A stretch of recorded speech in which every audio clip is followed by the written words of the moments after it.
Actually, slow.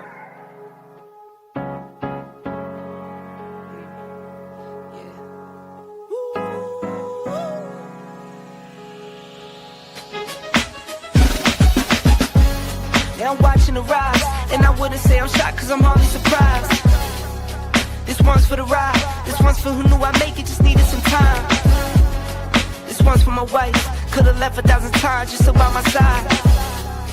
This one's for the grind, I knew it would happen, just had the strength in my mind. It's the Travel OG, and welcome to the Black Manosphere Conclave 5.0! We got started in 2021 in Atlanta, united in the pursuit of excellence in all things. It's been one hell of a ride. Can I tell you what's on my mind? 'Cause I've been thinking about it for quite some time. Hey, can you give me a moment to declare my love? Can I tell you what's on my mind? We're now focusing more on opportunities for men, in particular passport bros. Guys who go abroad, they want to have a different lifestyle, they want to have a different achievement abroad. Oh yeah, there's without a doubt the narrative has changed for us greatly. I just finished speaking and having a chance to tell individuals about how to live the American dream outside of America. And I was here to help so many men when it comes to understanding what they need to do in order to relocate. With the political climate, things that are happening worldwide, guess what? Nobody's coming to save us.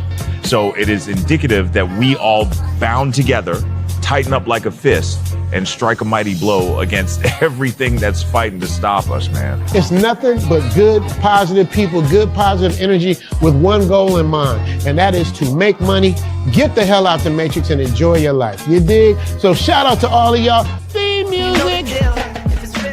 Yo, what's going on, y'all? This is your man Marcus A. Brown, and I'm here to tell y'all that I just got done with my first consultation with the brother Andre of Love Crossing Borders. I just wanted to give him his praises. I need y'all to do two things if you haven't already. If you haven't, subscribe to his YouTube channel, Love Crossing Borders. Also, if you are going to Colombia, if you're thinking of going anywhere, traveling internationally, please consider booking a consultation with the OG Andre of Love Crossing Borders.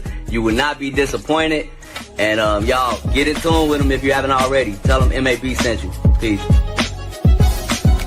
Where are all the black men? And I'm not talking about the scammers, the drug dealers, the robbers, and the crooks. well, actually,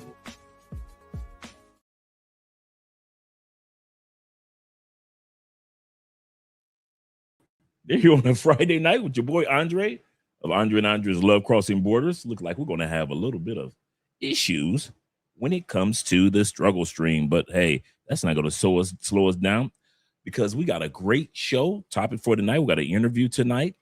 Shout out to all you guys with a brother who wants to share with us his side of the story of what's taking place. And we're going to talk about the new faces of tourism in Colombia. Some of these faces are going to sound familiar to you, but others are dominating. We're going to also talk about which group or which individuals dominate when it comes to tourism here in Colombia, and that's why Colombia is leaning so much in their direction and not in other directions. Once again, tonight, we're going to talk about which group, whether it be the expats, whether it be the guys that come down here for the ladies, which group dominates tourism in Colombia. And so Colombia has decided to go in that particular way. It might just surprise you which group that they're leaning towards. Shout out to all you guys that are here tonight. Let's get some music going.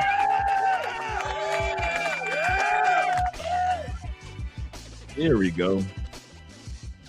Let's get some shout out music going for you guys. We're just going to be waiting for our guest to show up. We had a really good show last night, man. Shout out to our girl once again, Mariah Sincere. Make sure you guys subscribe to her YouTube channel, Instagram, her as well as TikTok. Make sure that you subscribe there as well. She has great content over there as well. Let's give her a first shout out to our brother Will. Will with the 20,000 Colombian pesos. All right, sexy boo, love you too. Andrea's about to go hang out with the family. And salute to my brother Will. Salute to you as well, brother. And salute to you as well. I appreciate you more than you realize, brother. He said, salute Andre, and chat family. Please smash that like button. The like button invites others into the live stream. We're going to have a full show tonight, gentlemen. Full show tonight. As well as when it comes to smash the like button, support by way of Cash App. Yes, thank you guys for supporting by way of Cash App. We're able to do a lot of things faster instead of waiting for you guys to lose 40% of whatever you donate by way of super chats. But thank you also for super chats. Thank you for supporting the channel. He said, keep it classy during the interview, gentlemen. Yes, please. Thank you very much, Will. Thank you for saying that. I know a lot of us are going to have our comments, our 2 cents, in other words, tonight.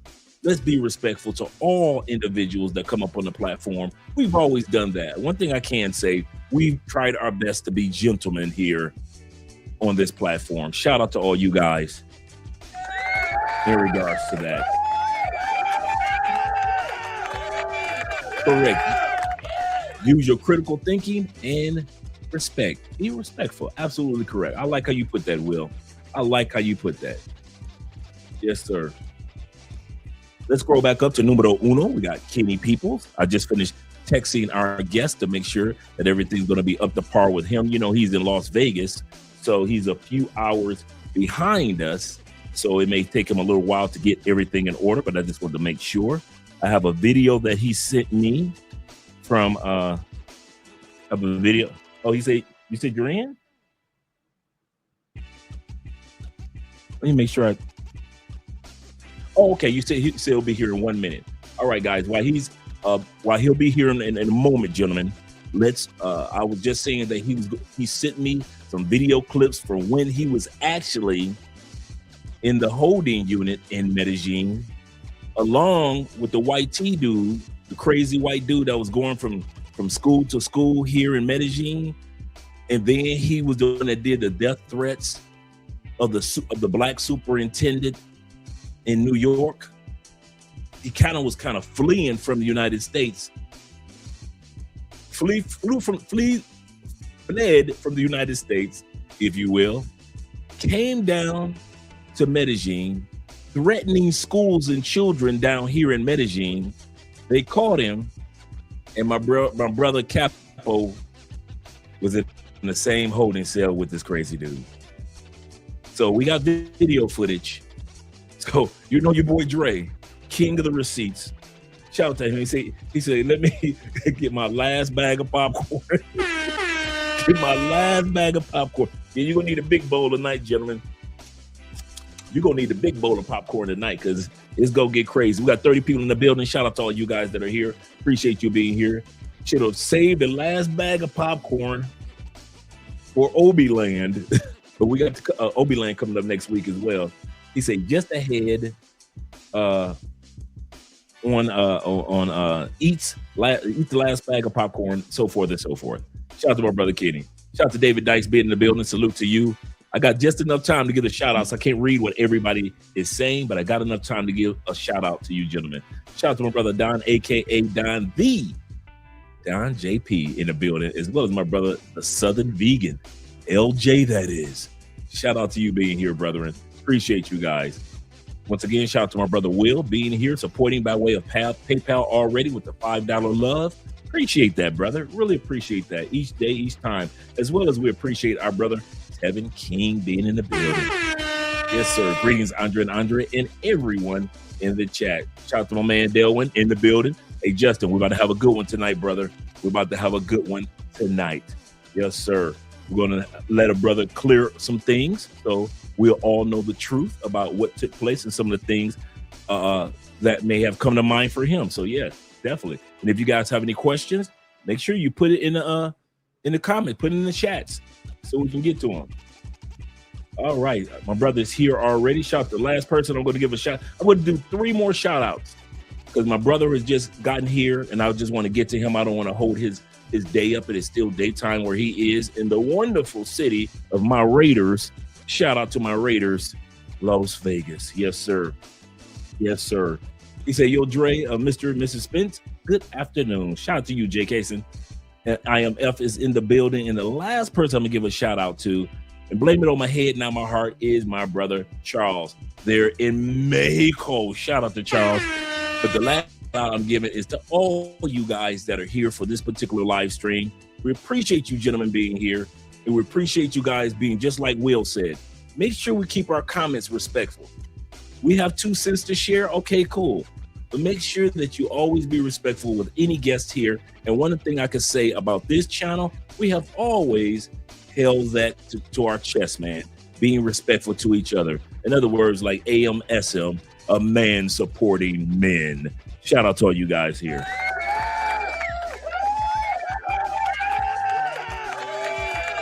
I see Kobe here and Fritz being here, George in the building. Let's get started with my brother. Let me pull this up real quick. Let's change the music. Yo. Yeah, hey, brother. How's your day going? Still daytime where you are, huh? Yeah, it's still daytime. Well, we wrapping up. It's 5:30. Okay, slowing down then. It's slowing down. How's your day going, brother? It's going beautiful, man. It's going beautiful. You know, good to be back home. It's always good to be back home. I've been gone for so long.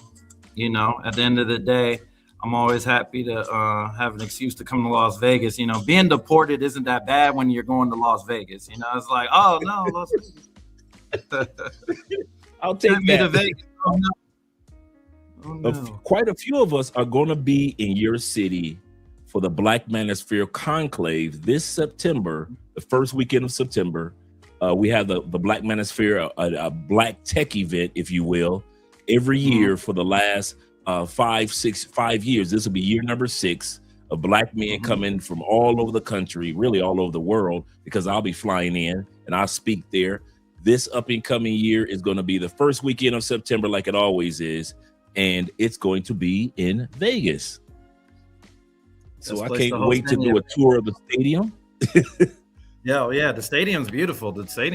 Like right around the time when I left to move to Colombia, the stadium had only been at that point maybe like a year and a half, maybe close to 2 years old, but it was still pretty new. Best stadium I've ever been to, for sure. Wow.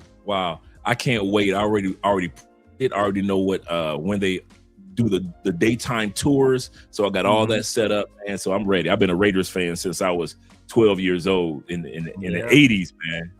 Yeah, the OG. The Vegas Raiders, you know, they're an implant team, but, you know, it's all good. There's still the same energy, still the same love. And Las Vegas is nothing but California transplants anyway, so everybody, you know, is pretty much from Cali. Oh, there we go. Like I said, I'm excited. I'm about all my gear, apparel. Guys have brought me down jerseys down here to Colombia from Vegas whenever they go. So I've been able to get hats from up there as well as jerseys, but I'm looking forward to seeing all of it for myself this September. Well, I don't think I'll be here still, but if I am, I got you. You know, I got you. I got the connections either way. I got you. Deal. Okay, let me ask you this. I was going to say, you know what? We're going to save this to the end because you and I already discussed the direction that we're going to take it, because you just said that you're not going to be there, but we'll talk about that towards the end. Yeah, no problem. Let's talk right now about what we guys, the foundation that we're going to use, in which me and my brother discussed, is we're going to talk about his travel past, his travel present, in which most of us have heard about, and then we're going to talk about the future of his travels, because one monkey, one country don't stop no show. In other words, based off of what we say in America, one person doesn't stop a show, and so our passports can be stamped in more than one country. So we're going to listen to what he has to say in regards to the future plans of travel that he has. Let's get started, Chill, when it comes to some of the places that you've already gone to. So that is a detailed story, just because my mom was in the military. So I'm a military brat. I'm a military veteran myself. I was in the Air Force. So, you know, I got to see the world Since basically day one. I had a passport since day one. Original passport, bro, since 1984. And There we go. you know, so I've been seeing the world. You name it, Portugal. The first country I ever went to was Portugal. I was in Portugal first. From Portugal, we went back to New Jersey. I was born in New Jersey originally. And you know, my mom just was on this thing where she just didn't want to stay put in one place. So every time they offered an assignment, she took it. No matter where they offered it, she took it. So I've been to Japan twice. I went to high school in Aviano, Italy. That's like an hour from Venice, Italy. Okay, Kobe. Everywhere, man. Panama, all up and down Latin America. So, you know, and then about 7 or 8 states in between those different international spots. Texas, VA, North Carolina, California, Las Vegas, obviously, Jersey, Florida. You know, I just bounced around. So you've always been able to know, and basically it's in your DNA. Traveling is in your DNA. Yeah, 100% since day one. You know, first airplane flight I ever took, I was 1 year old. Oh wow! So a lot, and that's the amazing part, because a lot of people make the mistake of thinking that maybe Colombia was the first place that you'd gone to, and even based off of the video clips that you sent me, you mentioned going to Japan. So that's when I realized, I said, this brother has a story to tell just based off of some of his travels. Can you name off some of your favorite spots that maybe some guys might want to go to? Everywhere has it just depends on what you're looking for, what you're trying to do. My favorite place that has nothing to do with partying or anything like that was probably, I say, Greece. Greece was probably the most beautiful place that I've ever been to. I did my wedding out there when I used to be married. I got married in Greece in Santorini, so that was really some boss background and vibes out there. I like the Philippines a lot. I mean, a lot of guys shoot for the Thailand and all that, but while I was on that side of the world, I used to hit the Philippines a lot, and I enjoyed it. I thought it was a beautiful place, great islands.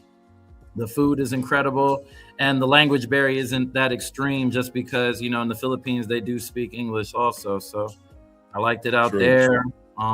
Romania is a sleeper place. Slovenia is a sleeper place. Love black men in Slovenia and Romania. Like they rock with us heavy, even though you don't see it on the internet. When you land, you'll understand. There you go.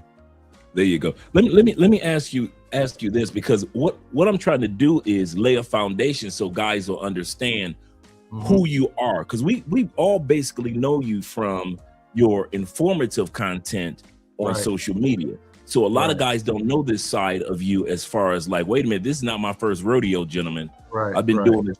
So that's the foundation I want to lay. So a lot of assumptions don't be made. A second assumption that I didn't want to be laid is that people assume that you're just a party traveler.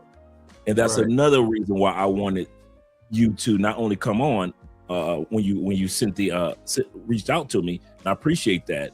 But also I wanted to lay the foundation of your travels are based off how you just described them, are not just about all the parts where, hey, the ladies are here, the ladies are there. The ladies are everywhere. Oh no, the ladies are everywhere, man. If you are who you are, it doesn't matter what soil you put your feet on, you're gonna make it happen. Yes, sir. Yes, sir. I'm you know, people are like, oh, you created this chill Capo persona. I was like, I've been called Capo since I was 15 years old, when I was living in Italy, running around, you know, with my Italian homeboys, and we used to play basketball. And the name Capo was like, yo, he like the captain of the team, because I was the tallest person. I'm 6'4".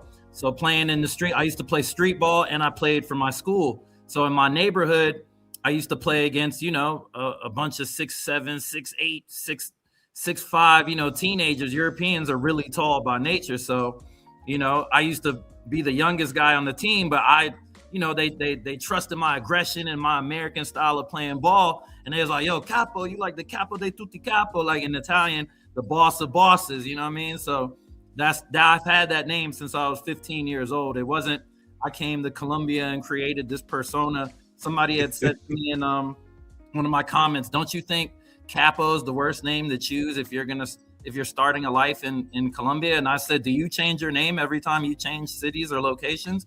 Do you change your name? You know what? I'm glad that you gave clarity to that. I was going to ask about it, but then I was like, you know what, Dre, that's none of my business per se, because I didn't want to stereotype your name either. It's great to see that you gave us some clarity. Secondly, I already knew you were a tall dude from the videos. So I was like, okay, I'm 6'3". This brother got to be up here in this family with us. He got to be like 6'5", because I saw you when you came off the bus and how you were towering over the guys. I was like, oh, this brother got some height. Yeah, so now can and plus you played ball overseas. That's in high school and so forth. For sure. Yeah, in Italy I used to play ball, and then when I was in the military, I played on the Air Force team for our base team. So we used to travel around, go to Hawaii, go to Europe. We used to go to Japan all the time and play in the different tournaments and stuff. So, I played ball up until like age 21. And then I seen professionals blowing out their knees and all sorts of crazy stuff. And I caught like a little hamstring injury. And I was like, I'm done. Because I'm not getting paid for this like that. So I'm cool, man. I just focus on getting to the money after that. Other than English, what language would you say that you're most fluent in? Probably would be Spanish. My mom is from Panama, so I grew up with Spanish in my household a lot. My mom is Panamanian, and my father's Jamaican. But the crazy thing about all of this, my grandmother is Colombian. My grandmother is from Cartagena. So all of the comments and all the backlash, gringo, get out of our country. I'm like, yo, es en mi sangre también, yo. No soy, you know what I'm saying?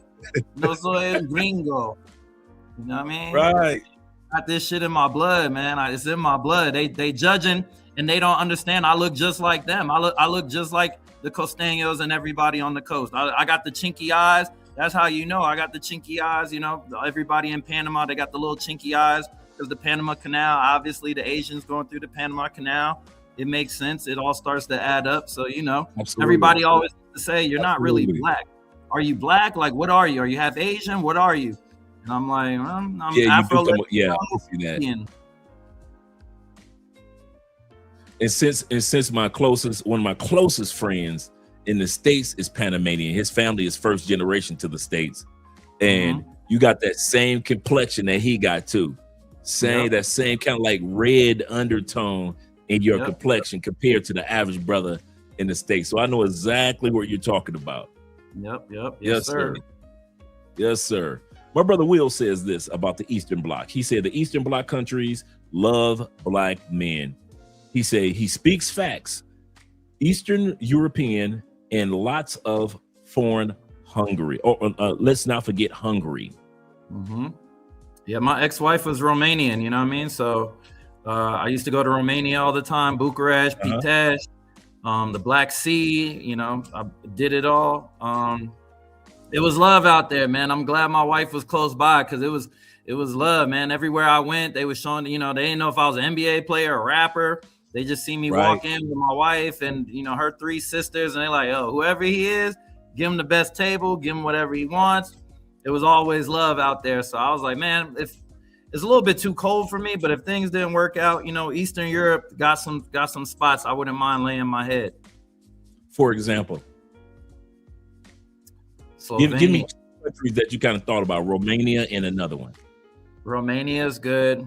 Slovenia is incredible. It's very well slept on, a little quiet, small spot, but it's incredible. And just because I lived there before, I wouldn't mind living there again. Italy was great. I loved Italy. Italy was great to me. Like, I had the best years of my life. I am who I am because of those 3 years that I spent in Italy. 100%.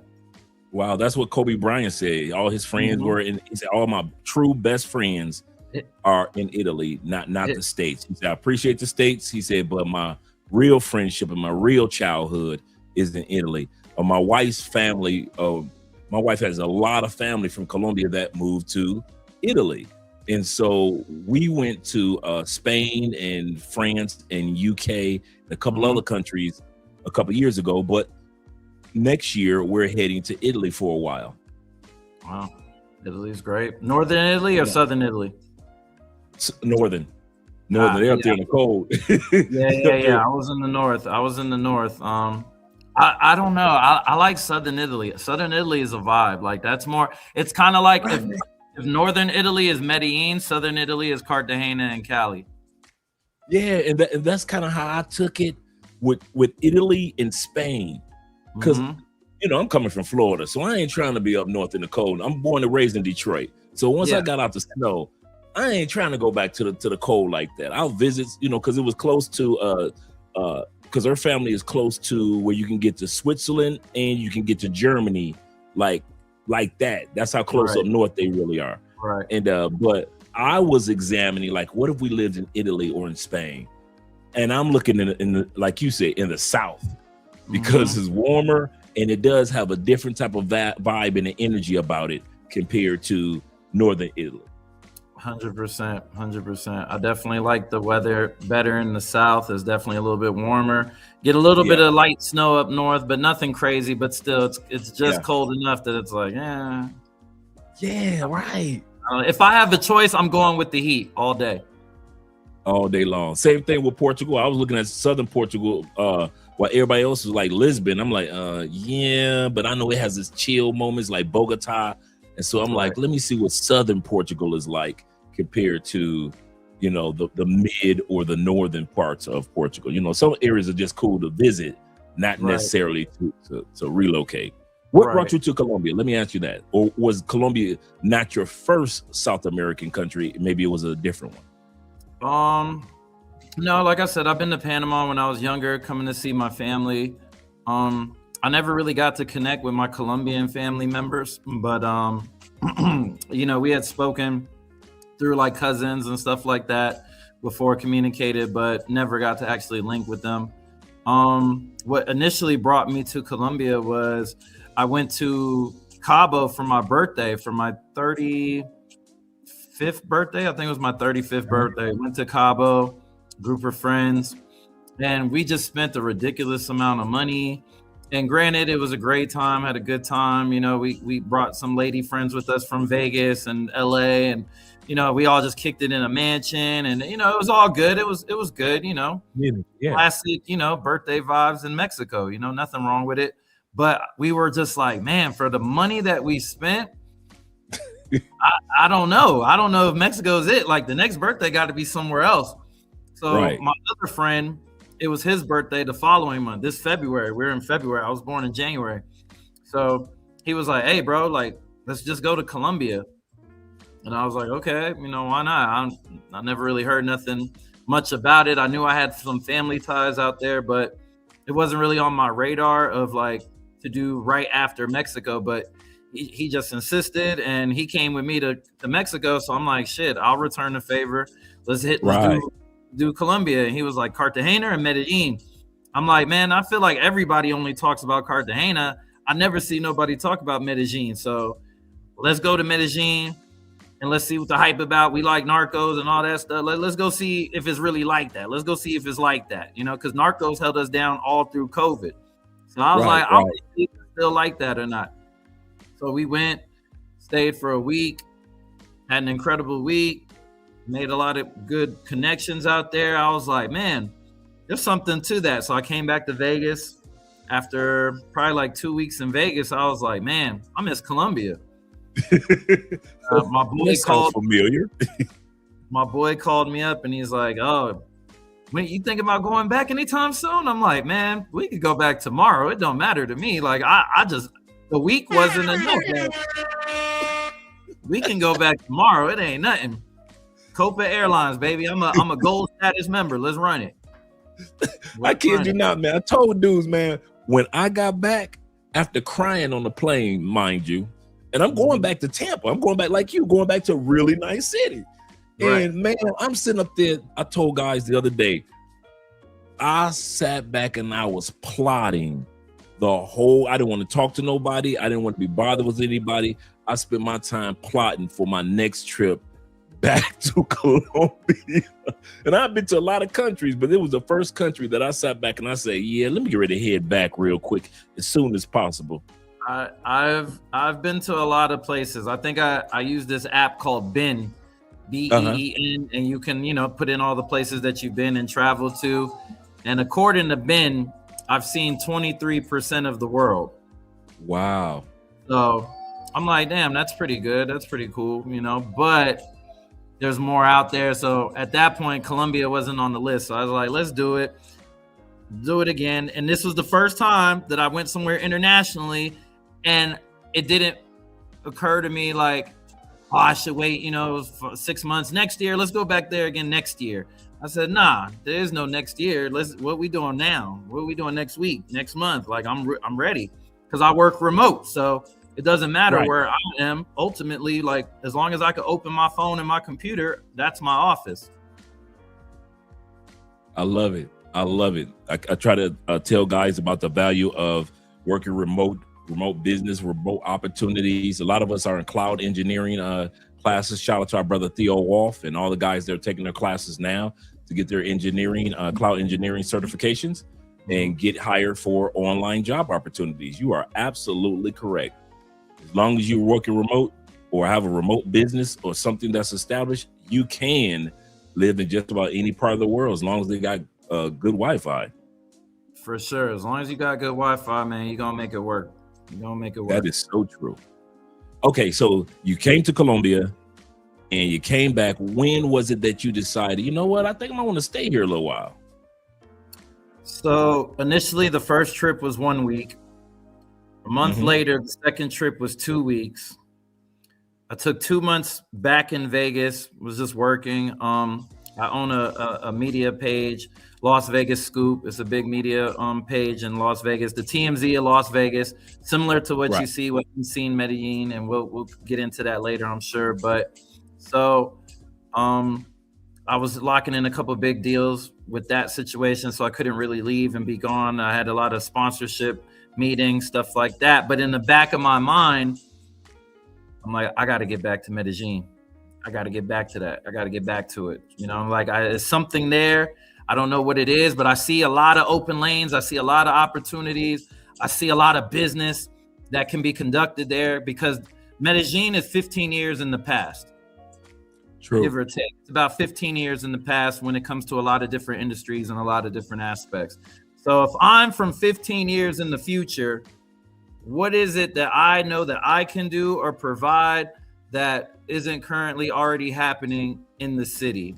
And that idea is what kept me up late at night. And I said, you know what? I'm gonna go back for a month and figure that answer to that question that I have for myself. I stayed the whole month. I said, if you're not tired of it after a month, if you don't see any business opportunity here after a month, leave and just keep it as a vacation spot with the guys. You know what I mean? Keep it simple. And after that month, I called my mom. I say, yo, Mom, I know you want me to go to Panama, settle down in Panama, get a Panamanian girl, the whole nine. It ain't happening. Colombia has just obtained my rights. So okay. That month made it a sure thing that I'm here, or this is where I'm supposed to be, at that time. Let's talk about for a split second before we go any further with Colombia, because just from talking to you for the guys have told me this about you. I'm gonna say this while I got you. A lot of guys have said that they've had a chance to meet you or talk to you, and they said whatever stereotype that you think about this guy is not what you'll find out. He's completely opposite of what you would assume about him in real life. He's a really cool, down to earth brother. And I just want to give you some appreciation in regards to that, because what I want to talk about now is, do you come across people that stereotype you?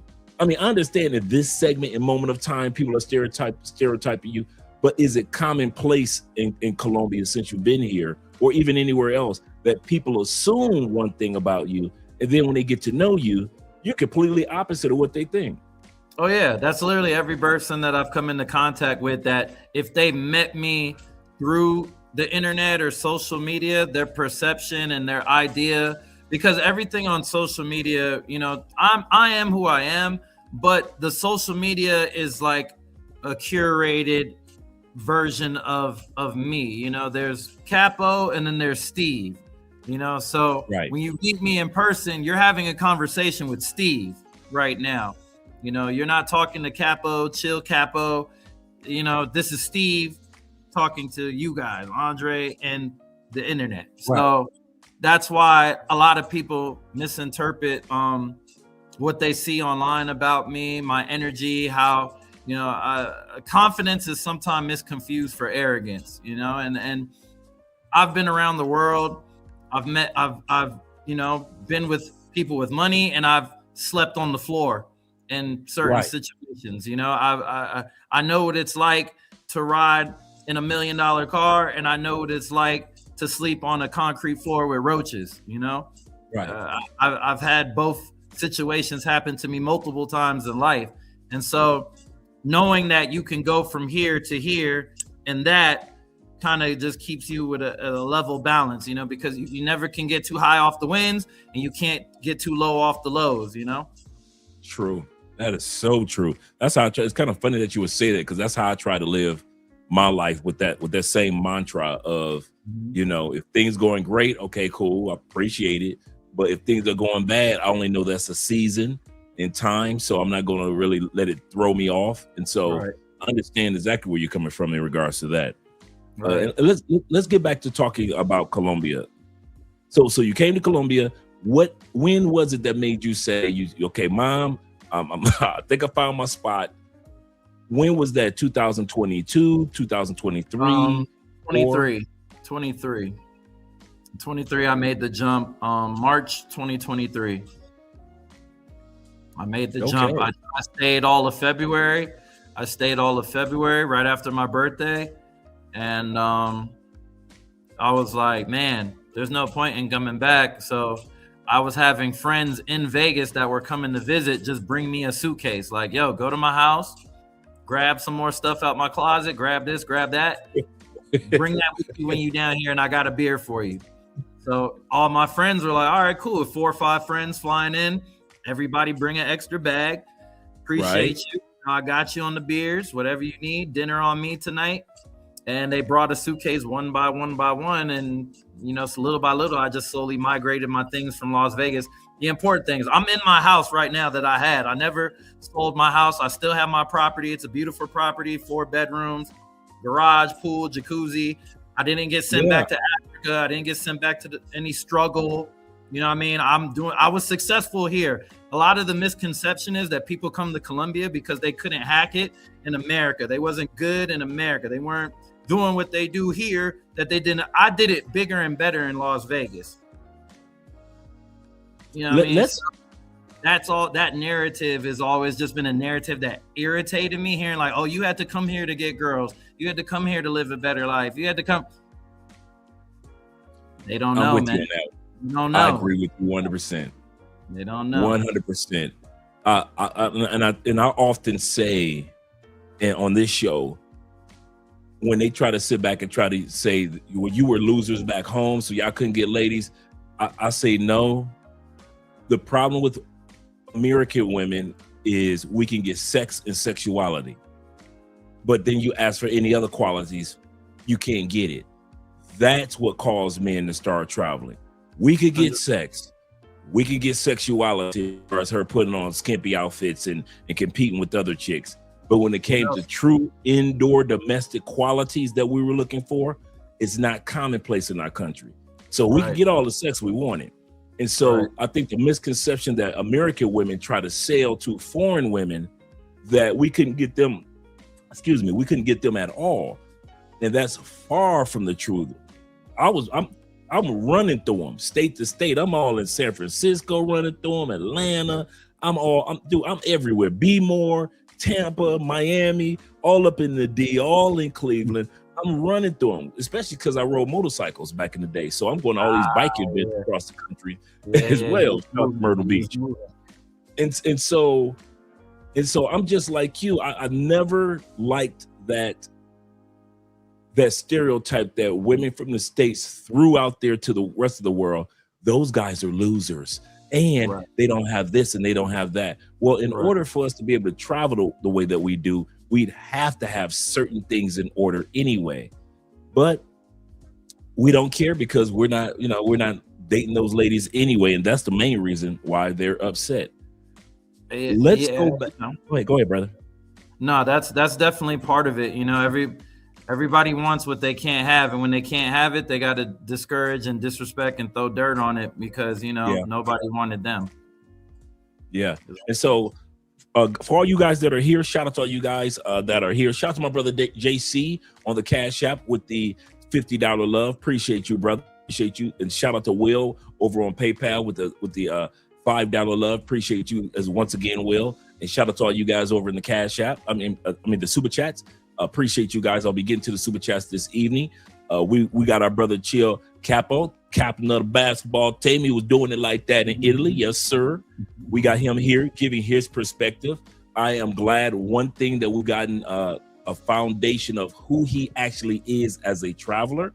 We've gotten a chance to see that he has been in over 23% of this planet, meaning that he is a true traveler, like A-Slide, Check and Effect, and a lot of other individuals that travel around the world. Let me ask you this before we go into your unseen Medellin, because I didn't know that was you.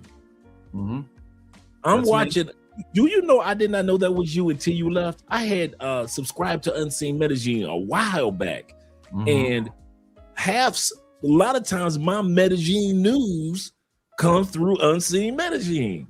And so I'm showing my wife this or my wife that, and I'm wondering, like, why is this brother always popping up every once in a while? I said, how did he get in there?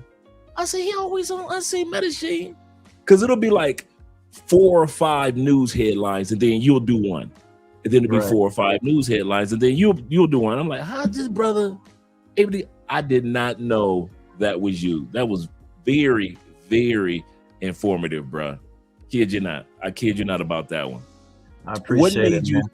What made you start? I knew I was going to ask another question, but since we're talking about Unseen Medellin, what made you start that? Kind of piggybacking off of some of the concepts of your business back in Las Vegas? Yeah, 100%. Las Vegas Scoop is and was a very successful media page that I started during COVID. And during that time, nobody, was going outside. Everybody was just stuck on their phones or their devices. And that was our only way to connect with each other throughout the world. So I had kind of realized that there wasn't really a page that was dedicated to like what's going on for real, like not the Fox, CNN, ESPN edition. I need the real, what's really happening outside in Las Vegas, type of content. And I said that nobody has this. In Atlanta, I lived in Atlanta for 7 years before I moved to Las Vegas. So Atlanta has ATL Scoop. So ATL Scoop is one of the biggest brand pages in the South, like respectfully. So I said, well, screw it. I'm going to make Las Vegas Scoop. And then, that blew up, did its thing. The success of that is it's there. If you on Instagram and you come to Las Vegas, go follow Las Vegas Scoop. If you want to know what's going on in Vegas on the daily, go to Las Vegas Scoop. So when I moved to Medellin, I was like, looking around, I don't see nobody doing the Medellin thing out here. What's going on? Nobody got it. Why nobody?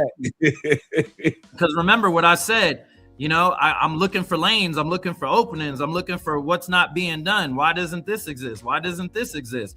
So the Colombians, obviously, they had their own versions, Prince Paisa and the different pages, this, that, couple, Medellin specific or Antioquia based like news outlets, whatever. But there wasn't a gringo Medellin news, you know, what we care about. What do we need to know? Like everything else, you know, voting and politics, and that doesn't apply to us. So we don't really need to know that. We need to know what's going on with these scopamine and these drug situations and allegations, and where's the nightlife, and where are the good places to eat, and do I need security? What are the shopping malls like? Are they going to turn me away because I got condoms in my bag? You know, what's the weather? Is there a flood? What's going on? Like, is this going to affect my vacation? Yes or no? Is what's happening right now going to deter me from coming to this city next week? So I say, you know what? I'm going to create the platform, Unseen Medellin. I'm going to make it the green colors, you know, the national, you know, I'm trying to, you know, I'm doing all the chat GPT. What should I do with this? And the chat GPT is like, yeah, do this, do this, do this. And boom. I do that. Yeah. So, wow. I didn't know that. Congratulations on that, man. Because I kid you not, man. When it came to Medellin, you kept me very, very informed. And I could see some guys in the chat that didn't know that was you either. You know, because like I said, you will pop up every once in a while. But go ahead. Yeah, no. That's me 100%. Nobody else has access to the page. Nobody else controls the content. Everything you read, see, hear, repost, that's 100% Chill Capo. Okay, let me ask you a question that somebody, shout out to my man Rapstar LLC. This is going to piggyback off. It's not a question, but I'm going to put it in a question form. He said that you went too hard. And I'm going to tell you what I mean, why I'm putting it in a question form in regards to that.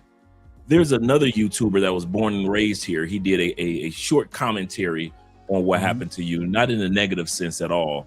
But he said, even as a Colombian, there's certain things I can say and certain things I can't say because I know how my country is. And like T-Mac said, one of the brothers that lives in Medellin said this to me, the highest nail get hammered down. For sure. Do you think that kind of what could have happened to you? Because like I said, the local Colombian guy said, there's a lot of things that I know about my country. He said, but I can't say it. He said, because I know, you know, basically off of the, like T-Mac said, the highest nail gets hammered down. Do you think that it was one of those situations? For sure. It definitely played a part. I had a lot of visibility, you know,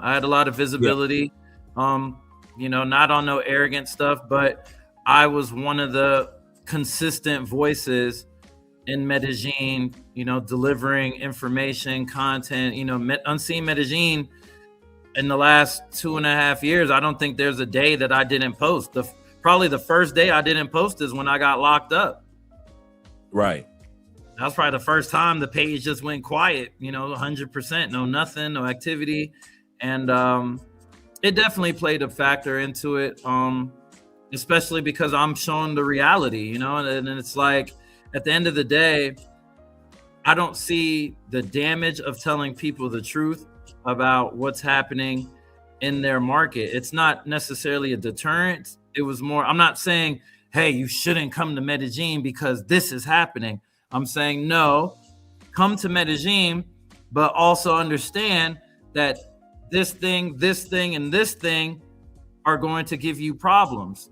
And it's going to make your trip a horrible experience. And I don't want you to have a horrible experience. I want you to have a good experience. I want you to come back. I want you to come book me for hosting you, take care of you. I want you to spend money in the local economy. I want you to come be a good representation of, you know, wherever you're from, not necessarily Black people or Americans, because I've had Asian clients, European clients, Australian clients, African clients. I've had people from all over the world, you know, celebrity to college student. Right.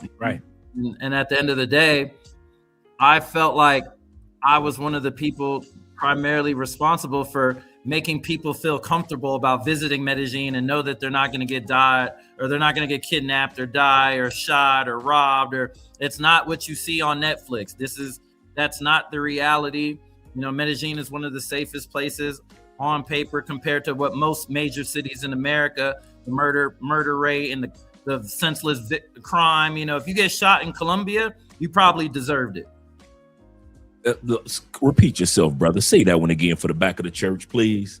If you get shot in Colombia, it's because you deserved it. Because bullets are hard to get. So if someone put one in your ass, it was supposed to be there. Thank you. A lot of guys don't know that. A lot of guys don't know that. I've said that for years. Colombians do not waste bullets. They do not waste artillery. You only get a certain guys.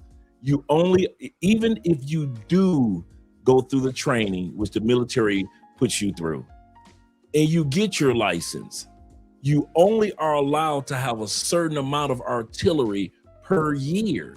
And they check up on that. You can't have any more. That they tell you how many shells you have to have.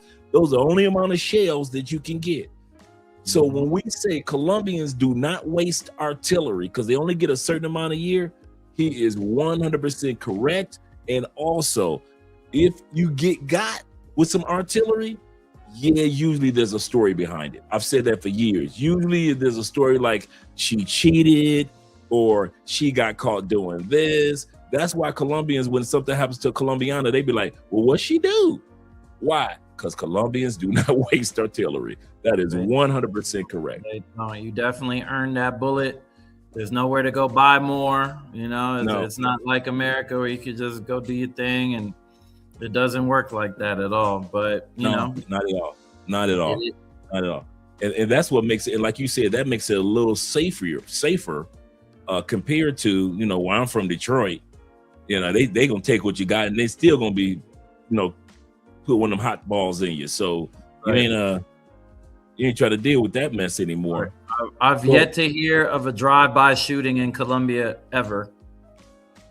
Or kids at some kids' school. You ain't heard that. At a picnic, at a church, at an exodo, none of that. And so when we sit back and we stereotype a country and not realizing how much safer that country is compared to our home country of the United States or Canada or, you know, wherever it may be, you start to realize, I do have a little bit more freedom. I may have petty crimes like in Europe, petty crimes, but it's not as bad as just straightforward deletions as we got to deal with back in the States. Right. 100%. Yeah, absolutely correct. Okay. Let's continue on. So we're in Cartagena. Speaking of, what other cities had you gone to? In Colombia? Yeah, just a visit. Cartagena, obviously. Barranquilla, Bogota. Where else have I been? Those are the main ones for right now. Cali was definitely on the list. Okay. It was supposed to happen. I'll just say it like that. It was supposed to happen very soon. I had already started looking into it. I reached out to a good friend of mine that does hosting out there too. He's like, yo, I got you on. And it was definitely this summer was going to happen. Yeah, man. You'd have loved Cali. You would have loved Cali. I hear a lot of good things about it. And, you know, most importantly, I'm not scared. I'm not scared. People are like, oh, you shouldn't go to Cali. You know, you know, people always try to project their fears on you and make you not want to go somewhere. And I'm like, bro, the same people told me not to move to Medellin. I could slap them right now. Like, what do you mean? Like, so I don't listen or take advice from anybody who walks in fear. I'm a God-fearing man. Whatever's going to happen to me is going to happen to me. Amen. God has gotten me this far in life, and he going to take me to Cali and let me have some fun too, God willing. But it didn't happen. Amen. The funny part is, it's like, because, you know, Colombia is broken into 5 regions. It's almost like each region is jealous of the other region. You know, it's almost like a healthy jealousy. But, you know, the people in Cartagena, like, why you going to Medellin? The people in Medellin are looking at you like, why do you go? Like, I tell guys all the time, when they come to Cali, expect an argument from your girlfriend, because women in other regions do not want their men. I don't know what it is. They do not want their men to come to Cali without them. I've had brothers come down and about to get into fights and arguments with their girls. I've had one brother say, he said, my girl told me when I'm coming from Bogota, he was coming to the Afro-Colombian Festival last year. And he said, my girl told me, well, I'm never going to see you again, am I? He was like, what? He said, "What do you mean? I'm never gonna see you. You're never gonna see me again." And she looked at him sincerely and said, "You're going to Cali. I'm never gonna hear from you again." And I said, "Okay." When we at the festival last year, I said, "Okay, champ. How many times did you text her?" That's what she was talking about. I said, "You got here to Cali with this 40% Afro-Colombian community." I said, "You'd have forgot all about the girl in Bogota." And a lot of Colombian women know that. The other thing about Cali that you would have loved is Cali is what I call the last purely Colombian major city. Because Bogota is politics and investments. And so that's just what it is, just gigantic city. Right. Medellin is the tourist capital and Cartagena, so they're more touristy.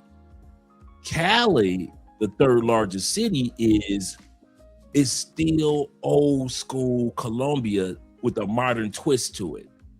We don't have a red light district, so you would have to go to certain locations, to enjoy yourself. But we've got more restaurants, more bars, and more clubs than Medellin. But you wouldn't know it because it's one of those cities where, like you said, once you got somebody to show you everywhere to go, you will have a great time in Cali. But if you ain't got nobody to show you, Cali is just so quiet and laid back. But it's always like right now, downtown Cali, at this time period right now, it's about 4,000 people because Cali has a block party every Friday, every Saturday for years. And I mean, it's 4,000 people downtown, even as we speak. And so a lot of guys don't know how much is going on. And I think I kind of like that about Cali. That was the part that drew me, because I was like you, initially Medellin. I'm singing the song, "My Country, Medellin, Sweet Land." I'm singing it. I'm singing the gospel. I'm spreading the word like Paul in the Bible, right? But when it got too touristy, and I'm being from Tampa and Orlando area, I'm like, man, I just went through this in Florida. Got out of that, right? Right. I was like, I can't do too many tourists again in life. So I started looking around, and I knew it was a Cartagena because it's just too hot for me. And I started doing my homework, and then realized that, you know what, Cali was my speed. I love the ladies, the 40% Afro-Colombian community, the recipes here from around all of South America, the strong soul, Afro-Colombian soul food recipes that you get in Cali that you don't get in other areas, kind of really solidified that the country was here. And plus, it's right under Panama, so it's only like a half an hour, 40-minute flight from Panama. That was the other blessing. So I'm shooting from Miami or Tampa to Panama, from Panama straight down to Cali. So that's another thing that made it so easy. Our airports weren't as full as far as 2 hour or 3 hour wait. And so I didn't have to go through that. And it just made everything just a lot more easier, a lot more smoother. And it wasn't what I call tourist tarnished. Didn't have too many tourists, and still compared, even though it's the sports capital of the country, it's still not tourist tarnished compared to the amount that goes to Bogota, to Medellin, and to Cartagena. Right. And so that's what made it. Plus, as you well know, what's so cool about Colombia is every major city is about an hour flight away from each other anyway. Right. So if it's a short little hop. Right. That probably was the best part that really kind of solidified, okay, I can live in another city and still visit all the other ones whenever I wanted to. Kind of like my brother Kobe and T-Mac and all these other brothers in the comment section often do. They enjoy all the other cities. I'm going to get to the super chats in a moment, brothers. But before we do, okay, we're in Medellin right now. You're doing your thing, and a lot of guys. Let's go to this particular topic. A lot of guys assume that you were in Medellin just promoting all these parties and just you are the man for every other party that's happening in Medellin. Let me hear what you have to say in regards to that statement. When I first started going to Medellin just as a tourist, obviously we're outside every night. Monday, Tuesday, Wednesday, Thursday, doesn't matter. We outside. You don't even have to ask if we going out. Just get your shoes on and meet me at the door. We out. So obviously during that first year of going back and forth as a tourist, always was out. Everywhere, you know, not just the park, Laureles, Sabaneta, moving around different little spots, some little spots we shouldn't have been in Manrique. You know, probably not the best idea, but hey, I was out there too because I was scouting Medellin to see if this is actually a place that I can live. Anybody can have a good weekend, a good week, a good couple days in any city. But once the nostalgia wears off and you're tired of seeing the park and you're tired of seeing the same girls, it's not that exciting anymore. You're just living and you know, yeah, I'm out a lot because that is what my business model is, like being out and going out with people that are visiting the town for the first time. I haven't gone out in Medellin for my own personal, I just want to go out in a year and a half. Up until that situation, it's been a year and a half that I, Chill Capo, bought a bottle in the club to partake in my own personal, this is just what I feel like doing with my guys. And I've said this multiple times. Anybody who's been a client of mine or gone out with me, they'll tell you like, bro, he doesn't even turn up. He doesn't even party with us. He's not drinking. He's just sitting in the corner, kind of watching, observing, you know, chopping it up with other people, busy, you know, saying hi to everybody, whatever. But a lot of my guys, they're like, yo, man, why don't you turn up with us? And I said, bro, I've been doing this since 2022. The girl you talking to right now, I remember when her big sister was in here. Right. And her big sister got saved and taken, you know what I mean? She graduated.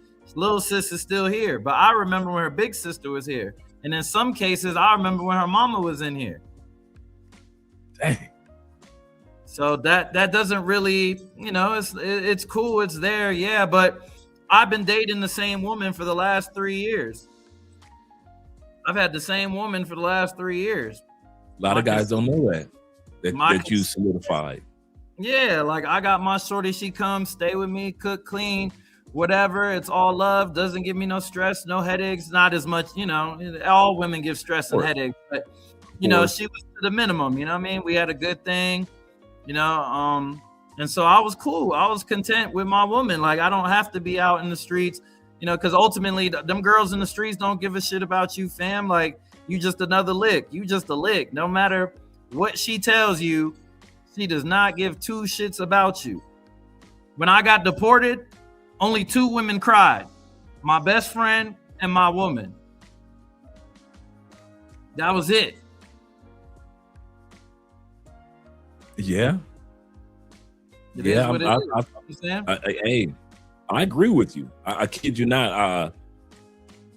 I often talk about the value of no matter what country you go to, have at least 1 or 2 quality people or quality women in your phone in the just in case moments. Because at the end of the day, you can have 50 women in your phone.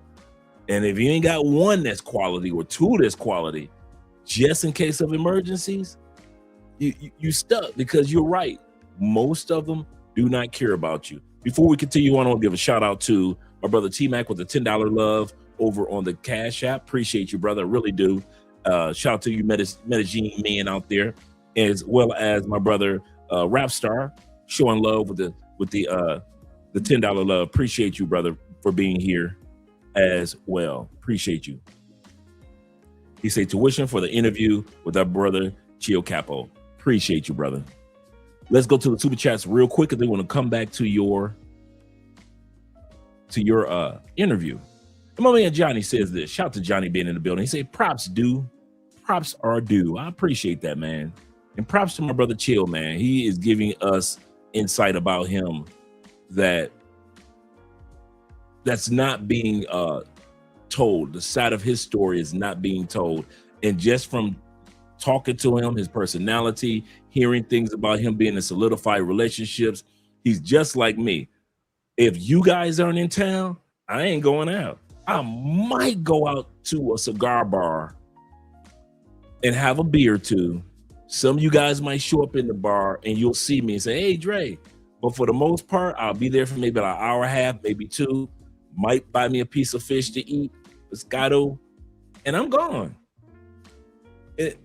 When you guys come to town, like some of you guys are coming to town on the next few days, I hang out when you guys come to town. But if you guys aren't in town, and I got Colombian friends, but as far as like just hanging out, just Dre on Dre time, I ain't like that. You know, like I'm like my man Chill Cat.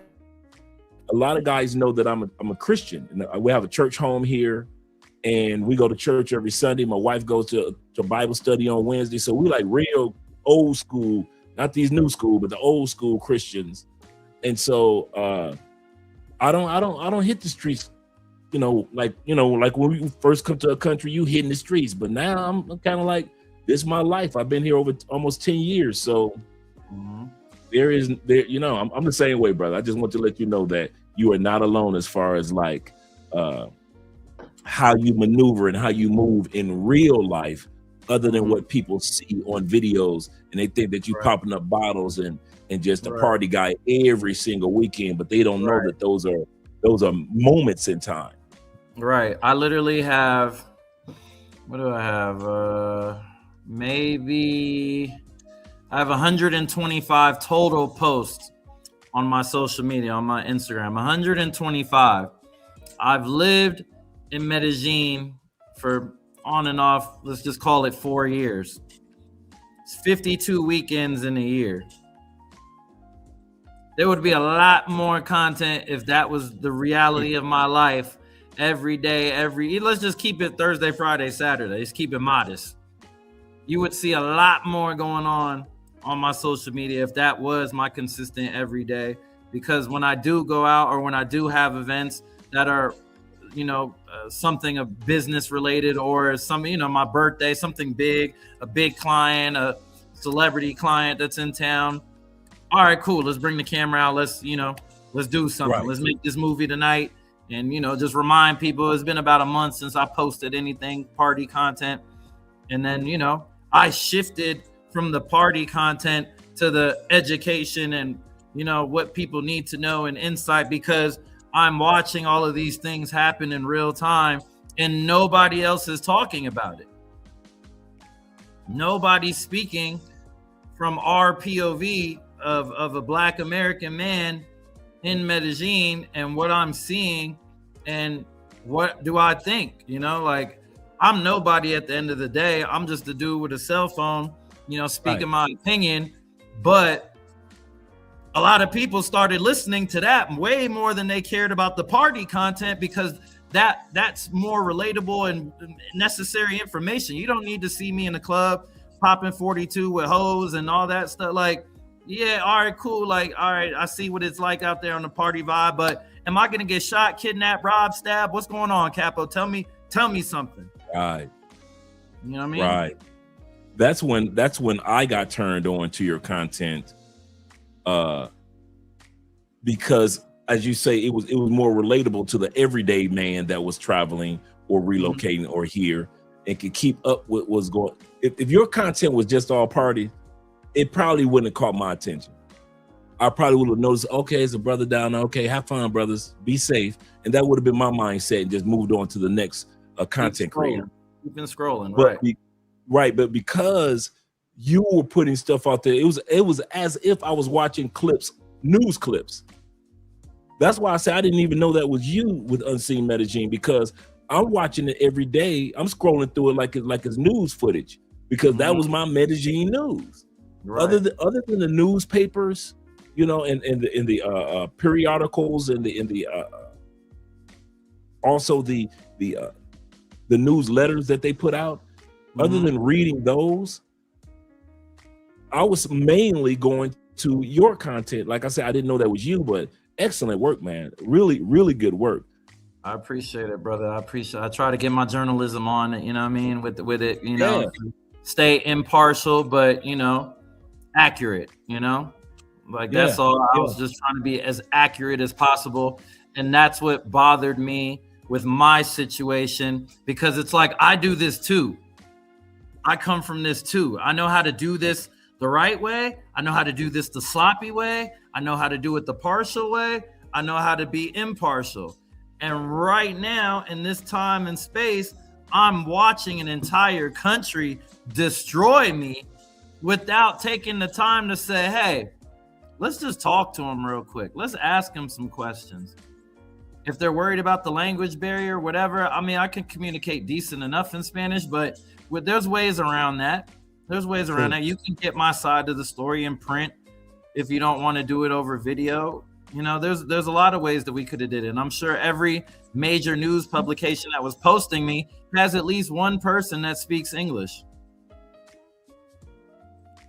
So that's a good point. I just felt like from a journalism aspect, Colombia doesn't really care. They don't give a shit about the other side of the story. They never ask what the other person, why did this happen? Why did you do that?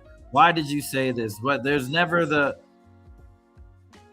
reach out to the other side and try to get some clarification on certain things. It's just, okay, this foreigner, he did this. Whatever they say he did it. I don't care if he did or didn't. My news says that he did it. My mayor says that he did it. So he did it. Do we not do that in the States? 100%. That's the unfair part of life. I often say, I said this yesterday, life ain't fair. They try to make it at least somewhat fair for women, children, old people, pets. Men, nobody comes to our aid globally when it comes to making life somewhat fair. Life just is not, you born as a male, you might as well be prepared for much of life not to be fair. And it's so sad. Go ahead, brother. Especially if you got some color. Oh, yeah. It's not fair. Yeah. Black and brown, just know your life is hard, brother. Yeah, so true. Let me go to the rest of these super chats, and then we're going to talk about your experience. I got the videos that you sent me with the photos and everything. So we're going to talk about that, your experience of. Well, we're going to talk about that in a second. But let me get to these super chats real quick. Shout out to official Kobe in the building. Appreciate you being here, brother. Kobe said, "Salute, fellas." He said, and to Chill Capo, he said, "Where to next?" We're going to get to that later on today. That's a good question that you had. That's why I didn't go to your super chat immediately, Kobe, because I knew that we were going to be hitting on that topic later on today. My brother Will says this. Shout to Will. Will says this. He say, "It's the same for when people come messed up or drugged in Colombia, and they did something stupid to earn the consequences." Let me read that again. He says the same for when people come missing and drugged in Colombia, and they did something stupid to earn the consequences. And that's for somebody that does something stupid. They pay the stupid tax. Mm-hmm. But when you feel like you haven't done anything stupid and you still have to pay the stupid tax, that's the unfair part of being a man and a man of color. That's the unfair part. And shout out to my brother, Black Nubian in the building, the Canadian brothers. I told this guy where I was from. He said, "Oh, Canada." And let's get to my brother Fritz in the building. Mr. George says this with the $20 love. He said, "Great stream so far." He said, "I've got to come to Cali or come Cali through." He said, "My girl is in Medellin." He said, "That's good." Yes, I've heard brothers talk about they have gotten in full-blown arguments. Let's put it like this. I know very few dudes that got a girl in another city and they could come to Cali by themselves. Very few dudes. So you might want to tell her you're going to Bedding Hill. You might want to tell her you're going to Santa Marta. But as soon as you say Cali, they see it as competition. and think you going to see all them sisters down there, and you gonna see all them the beauty of the booties, and you gonna see what I call the Cali curves, and then you gonna leave me. So yeah, he said, yeah, that's gonna be an interesting convo once I decide to visit. Yes, sir. Yes, sir. Let's get back to our brother, our guest that's here. And once again, I appreciate you being here, brother. I really do. It's all love, man. I'm happy to be here. And I appreciate you being there in Vegas with my Raiders, making sure they're well taken care of. Yes, sir.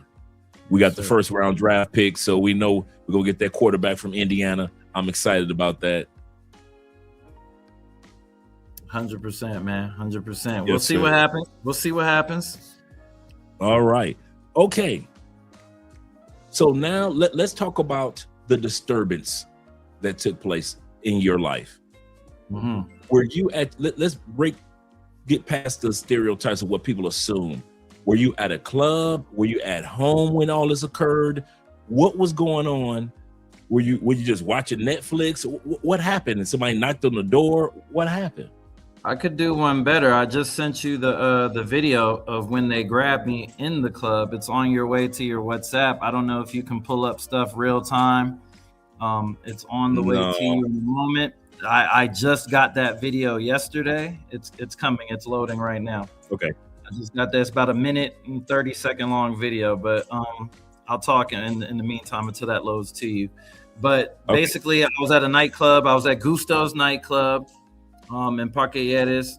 I was asked to do some image consulting, basically, with that venue because they felt like Black people and minorities did not want to come to their club because of the style of music that they were playing. So they say, yo, one of my guys, Andy, that works over there from Miami, but he lives in Medellin. He said, yo, Capo, I want to set up a meeting with you and the boss man. We need help over here. Can you help us? So I came, had the meeting, all the bosses. Yo, we heard your reputation. You bring a lot of people. You bring a lot of business. We need help over here. You know, our image is basically white and Indian men are the only people that, you know, we cater to because of the style of music that they play. Right. And clubs in the park weren't doing as well. And that used to be their thing. They used to dominate the hip hop space. So Gusto saw the opportunity. And if we're going to do hip hop, we need a brother to come in here and let the word be known that we're doing hip hop and everything is, you know, different now over here. We like you guys. Don't think that we don't like you guys. Look, we got one of your people to help, you know, usher you in. So that's how that situation came into play. I got asked to do that event maybe 10 days before. So boom, I create the title of the event. Everything's good, promotion. I get 2 DJs booked, one for April 9th, the other for April 16th. I get the DJs booked and we're off and running. Right. The day before, somebody had hit me up and said, be careful. It was just a random blank page on Instagram and say, yo, Capo, you my brother. I just want to tell you, just be careful, you know, da-da-da-da-da. I'm like, okay, this no pictures, no posts, no followers, just 000 all the way across. Whatever. The next night, we have the event. I got my DJ from Atlanta with me. Shout out to DJ Black Amigo, incredibly talented DJ. Brought him out to do my first event. He's killing it. The night is great. The club is packed. Brothers everywhere, you know, people everywhere. Sections sold out. Massive success. Club owner went from, I don't know if I could give you a bottle to bringing 2 bottles for free to the DJ booth. He like, yo, give him 2 bottles. This is great. Right. We loving it.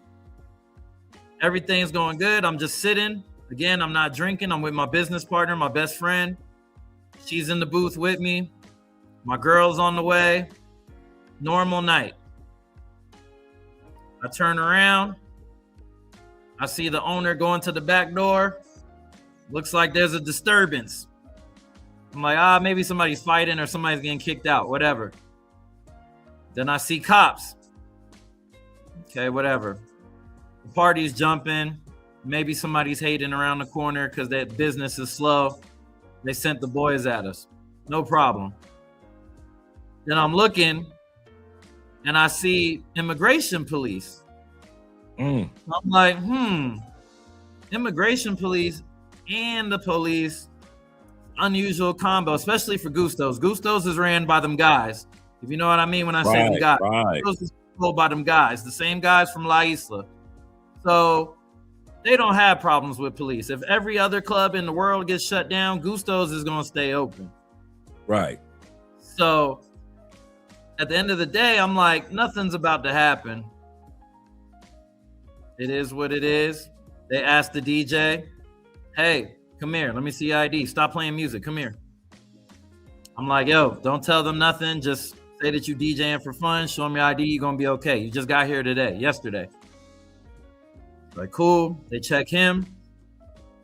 The cop taps me. The immigration cop, he taps me. Let me see your ID. Show him my cedula. Show him my my passport. I got my passport card, my American passport card. I always carry both. So he's like, oh, your cedula is expired. I'm like, yeah, I know, but I have a new visa on the way. I submitted the visa. The cedula expired February 28th. February 28th, it expired. On February, I'd say March, about like mid-March, I submitted my new application. They give you a 30-day window from after the time that your visa expires to get your affairs in order or leave the country. True. They give you a 30-day. They give you like a 30-day because you've been there for so long. It's like, we're not just going to make you get the fuck out right now. You know what I mean? We're going to give you some time if you need time. Or if you're renewing a visa, we understand the process takes a couple of weeks. So they give you that time. So technically, that was April 9th. I'm probably, if you give me that 30 days, I'm probably an extra 10 to 15 days past that initial 30 days that I had that little buffer period. And that's only because at the time I was moving around. I had other things going on. Now, no excuses. I take 100% accountability. My black ass should have turned in that paperwork the first day that my visa expired, like I had been doing for the previous 3 years. Right. Got comfortable. Nah, I'll do it in another week. That week turned to 2 weeks, but I still got it done. Bought the insurance. I paid the $1,000 for my health insurance that's required to get the Nomad visa. I went through all the steps that you're supposed to do your visa because I'm a veteran at this point of doing it. I know I got my lawyer. I know everything that I need to do. So I'm thinking this can't be that serious. So we go downstairs and I can look in my best friend. She's very well connected in the city, very well connected in the legal space, a businesswoman, Colombian, born in Medellin. She's on it. She's like, hey, if it's just a visa issue, y'all can't just take him because of he overstayed by a couple of weeks. Like that's not what you do. And they told her to shut up, go back in the club. She said, excuse me, I'm not. That's my friend. I know the rights. I know the laws. I know that you guys can't be doing this. So respectfully, I'm going to walk outside with you guys because you're saying all this shit and you're not even telling him what he did wrong and nobody speaks English. So I'm here. So they said, all right, whatever. Come on. We get downstairs. There's some like big conversation going on there's probably like 15 cops, 15 immigration police. And it's just me in the middle of this huge circle. So I'm like, okay, so what's the end result? Like, what are we doing? Like, you need me to pay a fine? I got to go to jail. What's going on? They're like, you got to pay a fine and you're going to jail. All right, cool. Let's do it. Yep, that's it right there. Wow. The night's going as it should. I'm sitting behind the two DJs. Those are the two resident DJs. I see you in the corner with the hat on. No, that's somebody else. Well, I see you between the two DJs. In between the DJs, that's me. Right, that's you. I see you. You was walking down the stairs. The cops coming in. You see the DJs looking. They're like, yo, what's going on? My security guard is the guy with the hat and the tattoo. So everybody's looking around at each other like, everybody's okay, what just happened? This isn't normal. This isn't normal protocol. The DJ is looking.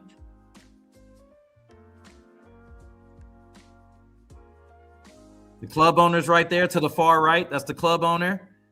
He's trying to talk on my behalf. What's going on? What are y'all doing? What's going on? And they lead me outside.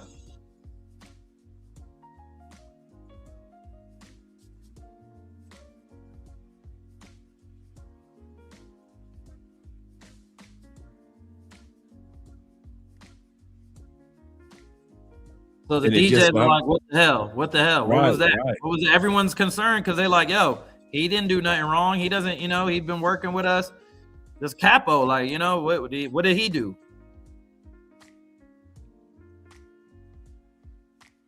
And that was it. Wow. Just like that, quick. Wow. So my guard is following me. He's like, what's going on? Where are you taking him? They're telling him it's not his business. He's like, it is my business. That's my boss.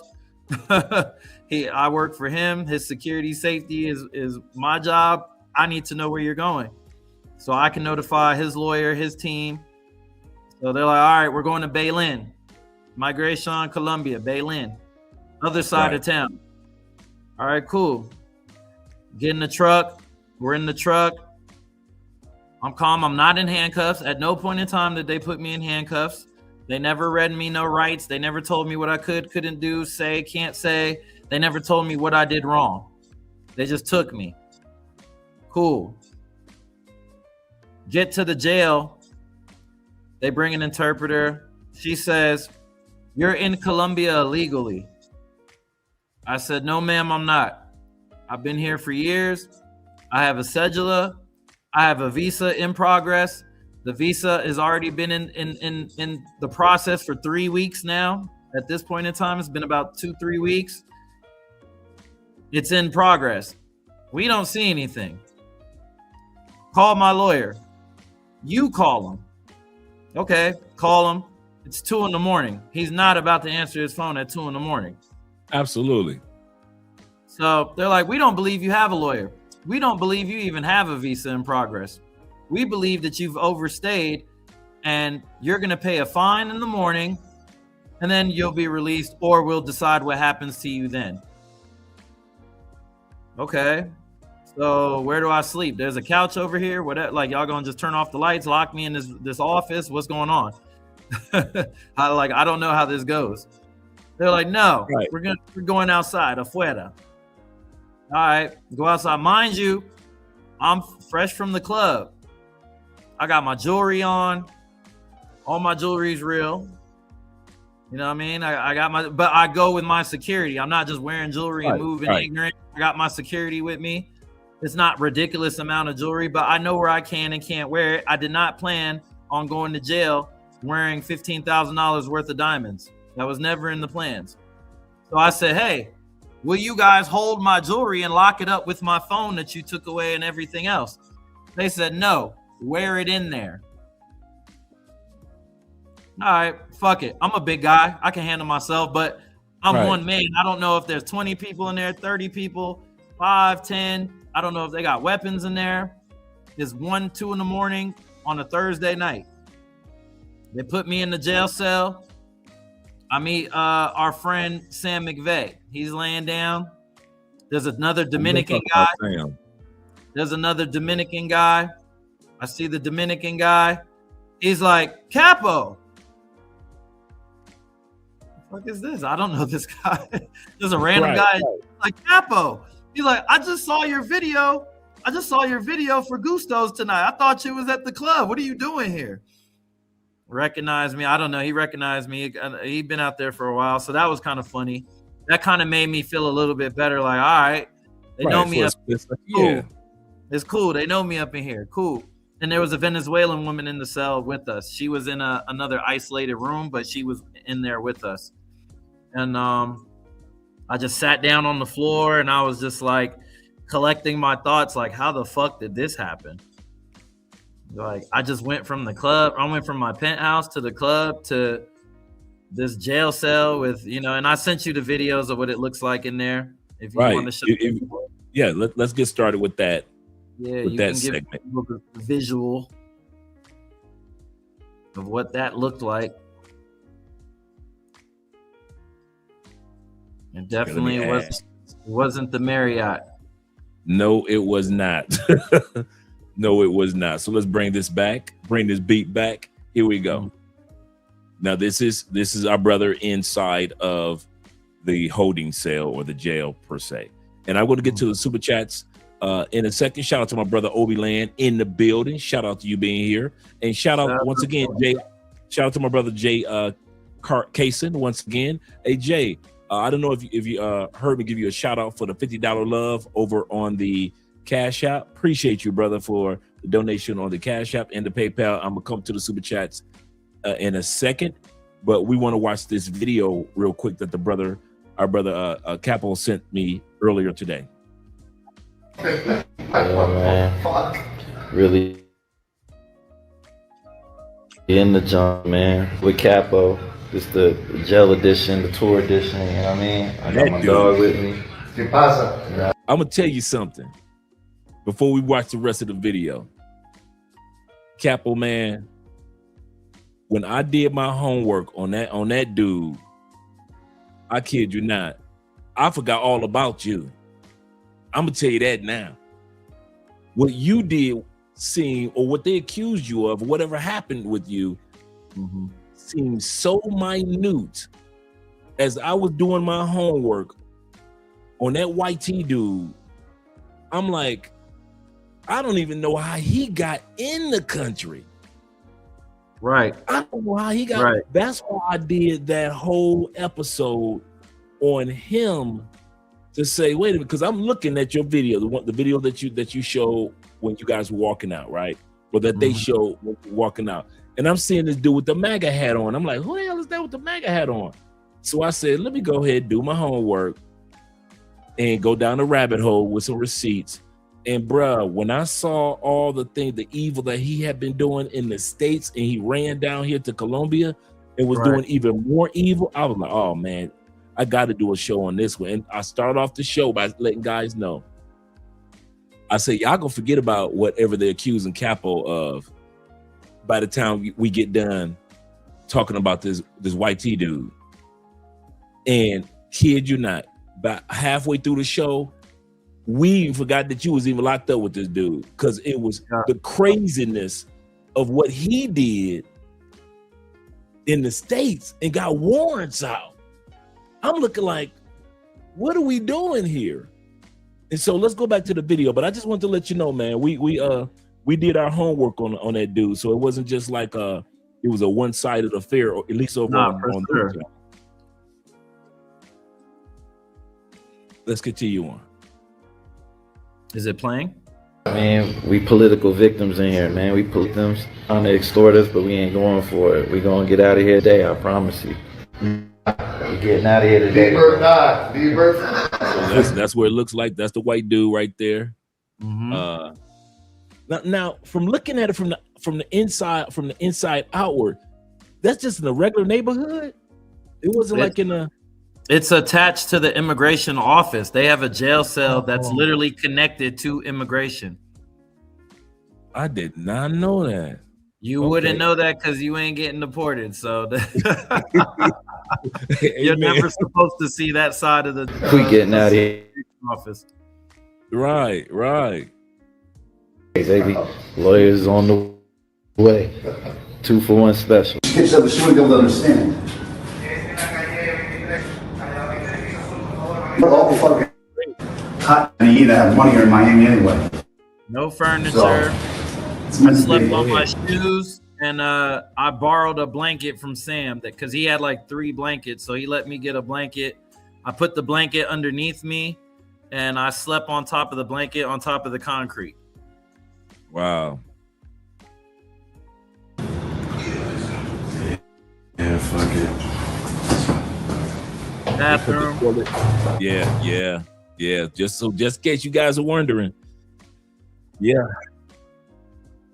Power.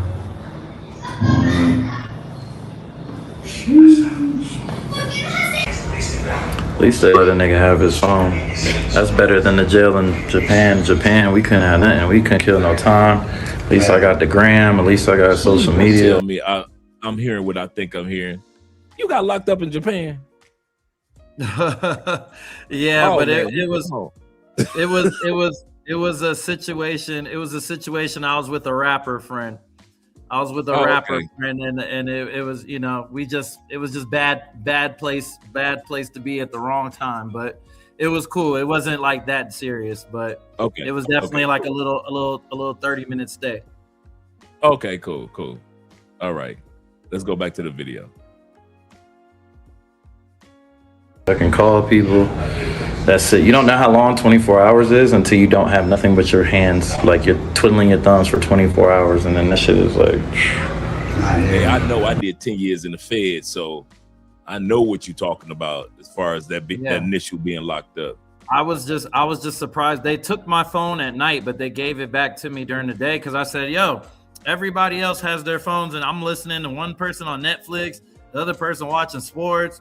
Sam is, you know, calling people, harassing them, threatening people. I'm like, yo, everybody got a phone except me. And I'm the person that really needs my phone right now because right. Like, I need to figure this out. Like, to this point, I still don't know what's wrong.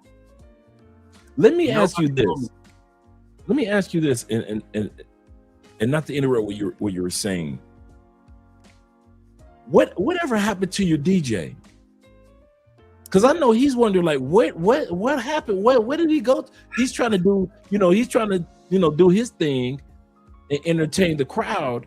Yeah. But he's concerned about what's happening behind him. Yeah. And he's like, this is my first time here. I'm just getting here yesterday. I don't know what's going on. So how did his scenario turn out? He was staying at my house. So talking to him, once everything got resolved, he went back to my house. He stopped DJing at that point because he had already been DJing for about an hour and a half into his 3-hour set. Right. And he said he packed up and left with my people and went back to the house, got his stuff, and went to the airport. Like, he was shook. He was like, I don't know if they're going to come raid the house, and if they're looking for something, I don't know what's going on. I'm just going to hit it because he had a flight in the morning anyway. His flight was 6 a.m. in the morning anyway, back to Atlanta. So he went back to the house, got his stuff, and hit it. Okay. So let's go back to this segment here.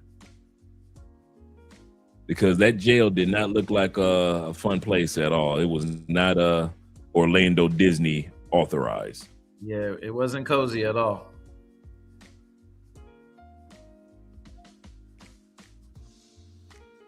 Okay, so I just kind of like took the sound out of this area so you could just kind of like talk and we can kind of hear. So they're gonna sing. Yeah, so Sam was in there, and I quickly learned that he was a very confrontational guy. Like, at one point, he had complained about his bank card being disconnected, and he called Chase because he was like, oh, I need help setting up another bank. And I'm like, yo, just call the bank. You got your phone right there. Called him and asked him what happened to your account.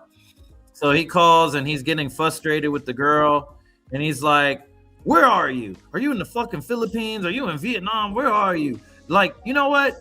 Since you're not doing your job, I know the president of Chase.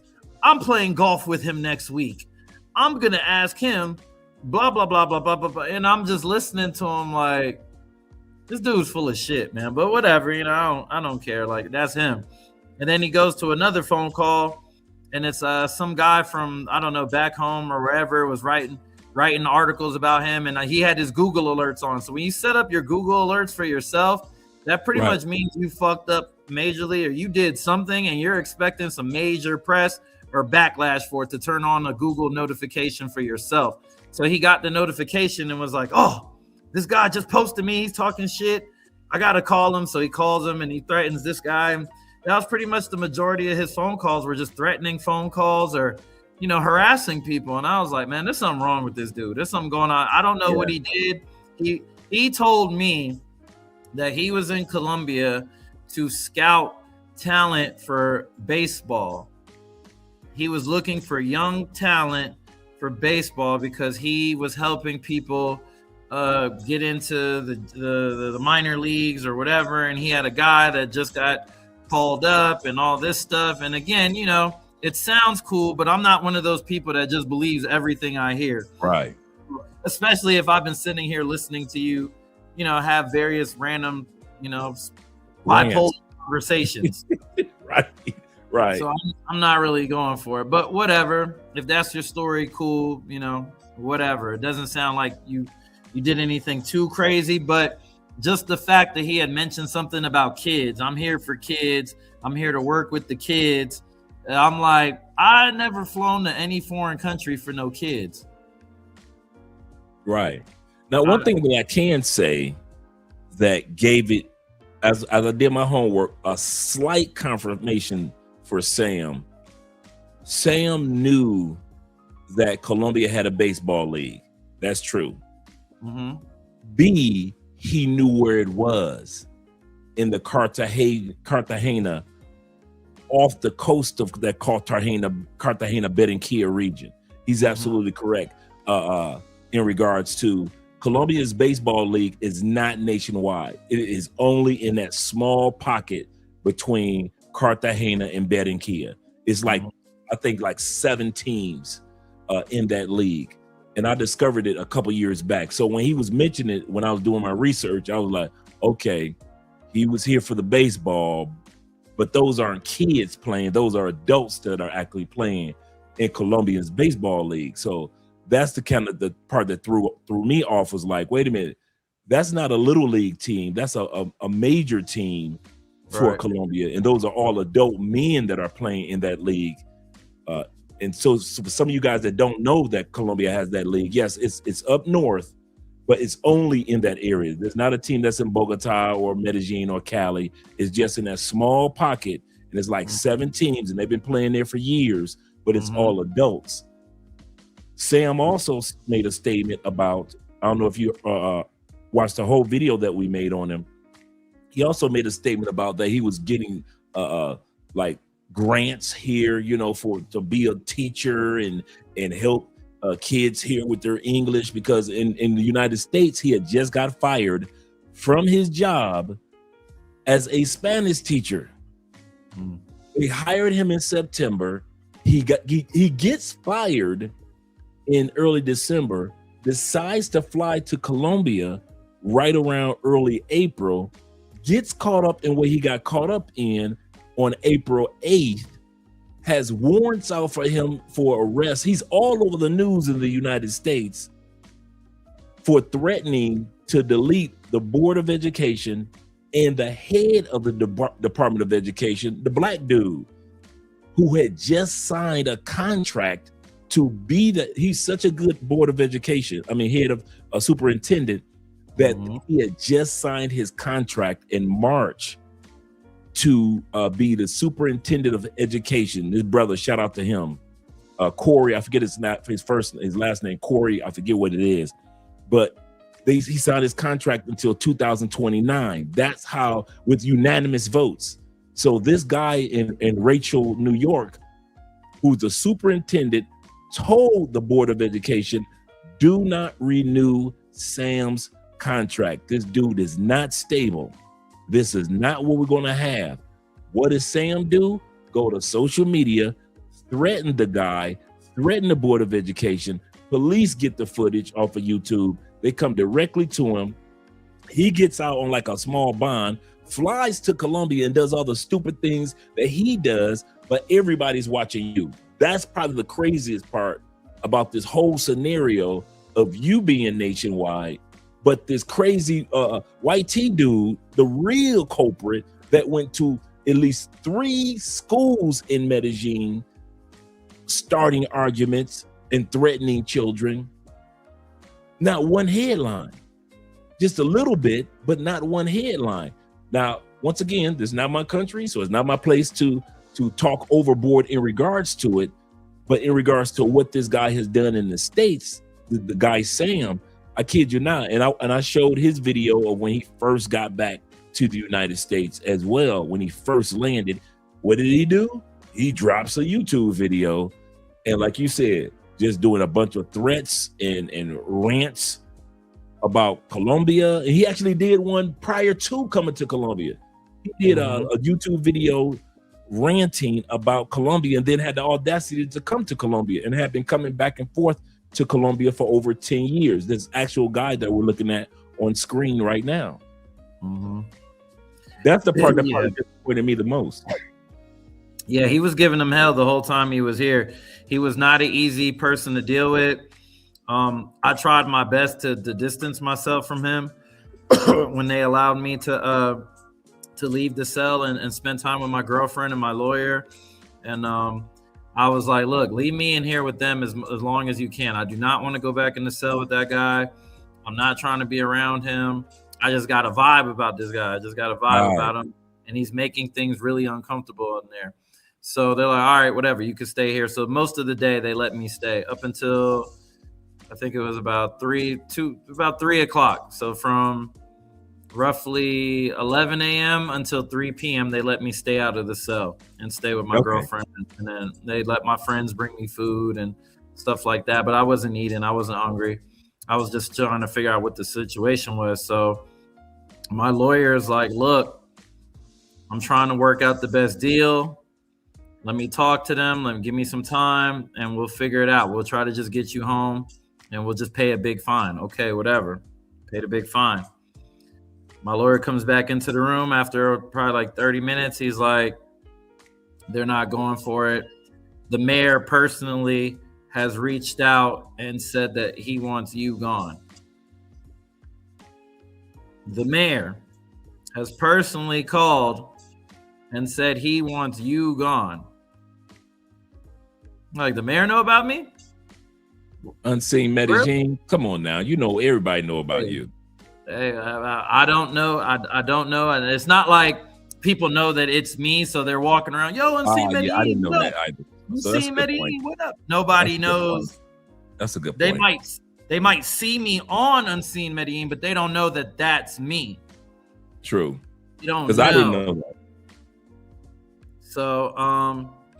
So my lawyer comes back in the room. He's like, hey, they're saying 10 years involuntary deportation. So you can get a voluntary or you could get an involuntary. Obviously, involuntary speaks for itself. Voluntary is kind of like a no contest when you go to court. I'm not necessarily saying I'm guilty, but I'm not necessarily saying I'm innocent. I'm just saying I'm leaving and you guys don't have to push me out the door. That's basically what it means on paper. I'm leaving. Right. You guys aren't saying I have to leave, but I understand I have to leave. Right. So it's almost like in the States when you have to no contest type of thing. Yeah, no contest. Okay. That's what the same thing, like a no contest, plead a no contest. So that was the negotiation from that point. Are we doing voluntary or involuntary? Because involuntary comes with an automatic 10-year ban. Voluntary can be between 2 and 5 years. Generally, it's 2 to 5 years. So we're talking blah, blah, blah. Bombshell. They're willing to negotiate. What do you know? And what do you think they're willing to negotiate for? Money. 5 years. Oh, for money. Oh, for money. Ooh. Money. So, and this is something I've never told anybody. I'm saving some of this stuff. I'm giving you some parts of my rebuttal video, and I'm giving you, the inside scoop because, like I said, I appreciate your initial reporting and reaction to everything. And I said, if I'm going to tell anybody some good tea, I'm going to let you know, and I'm going to send you videos, and visually you're going to be the first person to see this type of stuff because nobody, I don't think, has ever showcased this type of footage or content of the deportation process from Colombia. So I know a lot of people who have been in this situation, they're looking at all of this and like, yeah, that's right. So they came back in the room. It was, very quiet. It was hey, so they agreed to 4 million pesos for an involuntary for a voluntary deportation and a 2-year ban. That was the offer made to me by whoever is in charge. I've seen the guy underneath. I didn't see who the boss was, so I never got to really see him. They were going into an office, but the guy came back and said 4 million pesos. He's gonna get a voluntary deportation in 2 years, and he can come back. 2 years, 5 or 10. Okay, I'll go thug it somewhere else for 2 years, and I'll be back. No problem, because I know that this is where I want to be. This is where my life is. I'm comfortable here. It's all good. So I called my girl. I said, babe, I need 4 million. She says, no problem. I got you. She goes back home. She gets the money. She comes back to the jail. She pays it. I told her, pay with a card or something that shows a receipt. Don't give them cash. Don't give them cash. Keep the receipt, because somehow, some way, I know that paisas can't be trusted in situations like this. I know that you can't trust police at word value. So make sure that when you pay that 1,000, you swipe it. So she did. She used her credit card. Boom. Right. Swipe. So it's documented. What was that $1,000 for? Hey, Immigration Colombia, what was that $1,000 y'all took from him? What was that for? Oh, y'all didn't want me to talk about that. That's right. Y'all told me not to talk about that, and that we were going to honor the deal. Another part of that $1,000, you know what it was for? You know what it was for, Dre? No. Not to put me on camera. Not to film me. Don't film me. That's the deal. Again, I'm unseen Medellin. I know how this goes. I know this dog and pony and Dre. You know, you watch Game of Thrones? You ever watch Game of Thrones? You know when they walk Cersei, the walk of shame? I remember that one. I remember that episode. They shaved their head. Shame. Yep. Shame. I knew that was coming. So I said, look, you could film Homeboy. You could film the other 6 people in the jail. Don't put me on no cameras. I'm not doing the show for y'all. I'm not doing the walk of shame. Right. Because I know that that's what y'all want. And I don't know if y'all know who I am, but some people are going to care. They're going to see that and they're going to care. And I didn't know that they knew. I'm totally oblivious still at this point. I don't know to this right now. I just now heard what was the problem. They told me the video you posted with the street and the police over the dude. The mayor saw that personally, didn't like it. He saw the video where you're talking about. The video where I talked about the parties, and the video that I had with the wheelchair. Those were the 3 things that they said. And then they said there was a group chat. They said there was a group chat on WhatsApp that I was a part of. And in that group chat, they were discussing women and prices of women. I'm in plenty of group chats that I don't even communicate in. Colombia this, Colombia expats, Colombia party boys, Colombia this. I'm in plenty of group chats that people just add me to, homeboys just add me to. Oh yeah, let me put Capo in here too, because he always knows what's going on in the city. He can help out whenever some questions or something come up. I'm in probably 20 different group chats that I don't even respond to. Right. But they said there was a group chat where they were speaking about women and the cost of certain women, which is a normal thing when you got a bunch of guys that are on their sex tourism And they're comparing, oh, well, this girl told me this and this girl told me that. Do you know this girl? Do y'all know this girl? I met this girl on Tinder. I met this girl in the park. There's all sorts of comparing notes and do you know this person? And is she okay? Is she cool? Does she really charge this much? Is she nice? Does she look good in person? Is it just Instagram filters? Those type of conversations are normal in any guy's travel group chats.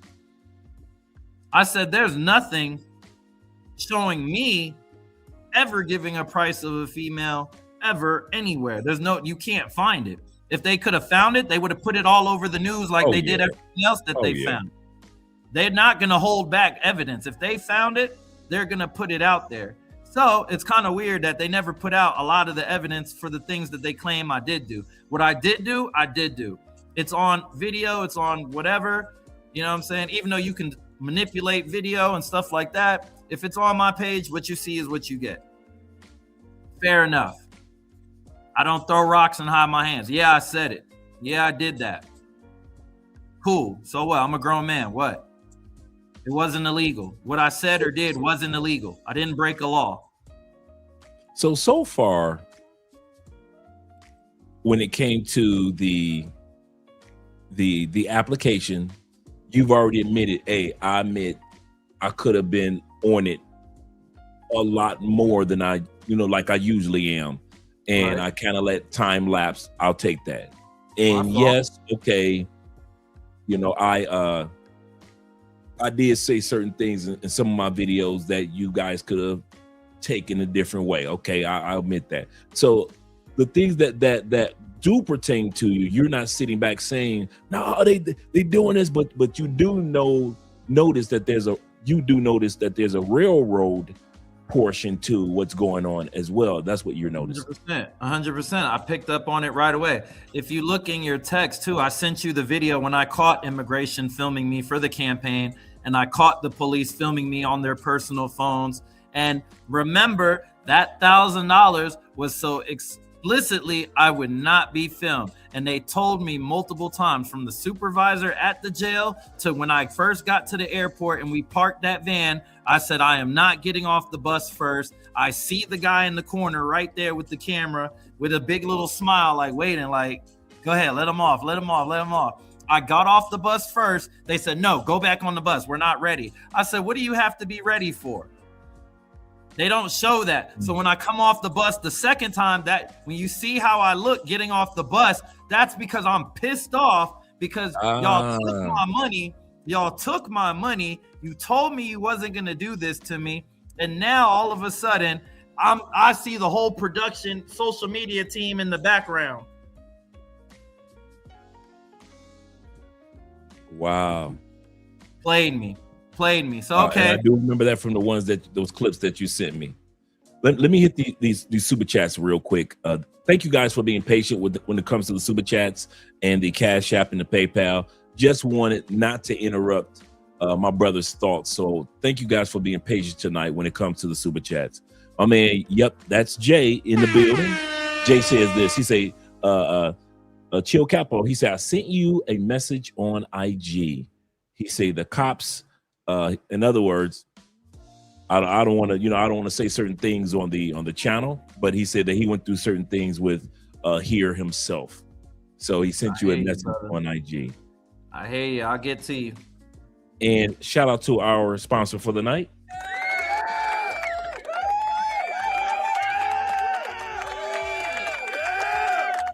Our brother Obi Land. Shout out to you, brother. Appreciate you in all that you do. We always try to donate to your channel by way of PayPal every time we do a reaction to your channel, and keep up the good work and helping guys out when it comes to being safe down here in Colombia. He says this. He say, big up to Capo for real. Feel kind of bad because you said that the vid was sent to you. Guy lying in it, and I remember that. I know exactly what vid you talking about because I was going to do a reaction to it, but I just didn't have time. And was one of the reasons that you got caught up. Pissed for you, for real. We probably next. It's not. Yeah, and hopefully not. Obi Land is one of the reasons why I started doing the change in my content, because I saw the value in what he was doing on YouTube and what he was trying to do to help people and educate people. And he is definitely a direct influence. I met him before too. I met him before in the park right outside of Glow. We were standing next to each other, and he was with the white guy that got drugged, and he caught the girl in Provenza. Yeah, I remember that story. They were together, and I was like, yo, this dude, I was like, this is Obi. What's up, my guy? Like I said, what's up? I don't know if he remembers, but yeah, Obi's definitely one of the people that we got to protect out there. Yes, sir. You know what I mean? Because his content is necessary, because he's holding these people accountable. The problem with Colombia is nobody likes to be held accountable. If a gringo or a foreigner gets hurt or drugged or whatever, it's his fault. There's no remorse at all in Colombia when it's a foreigner that's suffering. Oh, the flight attendant, he's dead. He probably was a sex tourist. No, he wasn't. He was just at work on business and stopping in your country, in your city for the night, met some people that locally live here, and they killed him.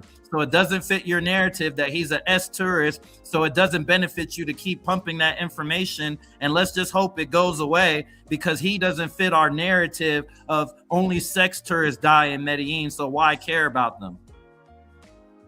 Let's talk about it. I understand where you're coming from, Derek. Actually, I do understand where you're coming from. There are times where you feel like you're accepted, and there are times where you feel like being here, you misunderstood. So I know exactly what you're talking about. Shout out to my man Zay in the building with the $10 love over on the Cash App. Appreciate you guys this evening. Let's continue on in regards to, we talked about the current, we talked about your past. On a lighter note, let's go towards currently. How you doing, man? I'm good. I'm just taking it day to day. Not really, like I say, you don't let the highs get you too high. You don't let the low get you too low. I licked my wounds for like 2 or 3 days. Like, oh shit, this shit sucks. You know what I mean? Because I thought I was going to be in Colombia for the next 10 plus years. Right. I didn't see myself going anywhere else. I was rooting in. Like, I was like, all right, we locking in here. This is, going to be where I'm going to be. And I didn't see it coming, but, that's life. Shit happens. You got to pick yourself up, not, be too down on yourself. At the end of the day, I could look myself in the mirror and say that I'm not a bad person, or I really deserve that. You know what I mean? Like, when you do some really messed up stuff and it's like, oh man, if F everybody else. No, it wasn't that situation. What I did wrong, but what I did wrong, was it deportation worthy? No. Yeah, and anybody that's sensible, that really knows the facts and can sit back and look, like the S tourism stuff. Okay, cool. If my clients are 98% males, single males that don't speak Spanish, they're coming to Colombia for their first time. They pick to choose Medellin. Where do they want to go? What do they want to do? They want to party. What's the most important factor of the party? The music type? Are there going to be women? Music, number one. Women, number two. Where am I going to take a group of guys that want to hear hip hop, reggaeton, or whatever combination of that has women that they could communicate to without any problems? Yetis Park. Every time. They want to start the vibe at Yetis Park. Who owns the businesses in Yetis Park? Colombians. Who benefits directly from the dollars and the bottles and everything being sold in Yetis Park? Colombians.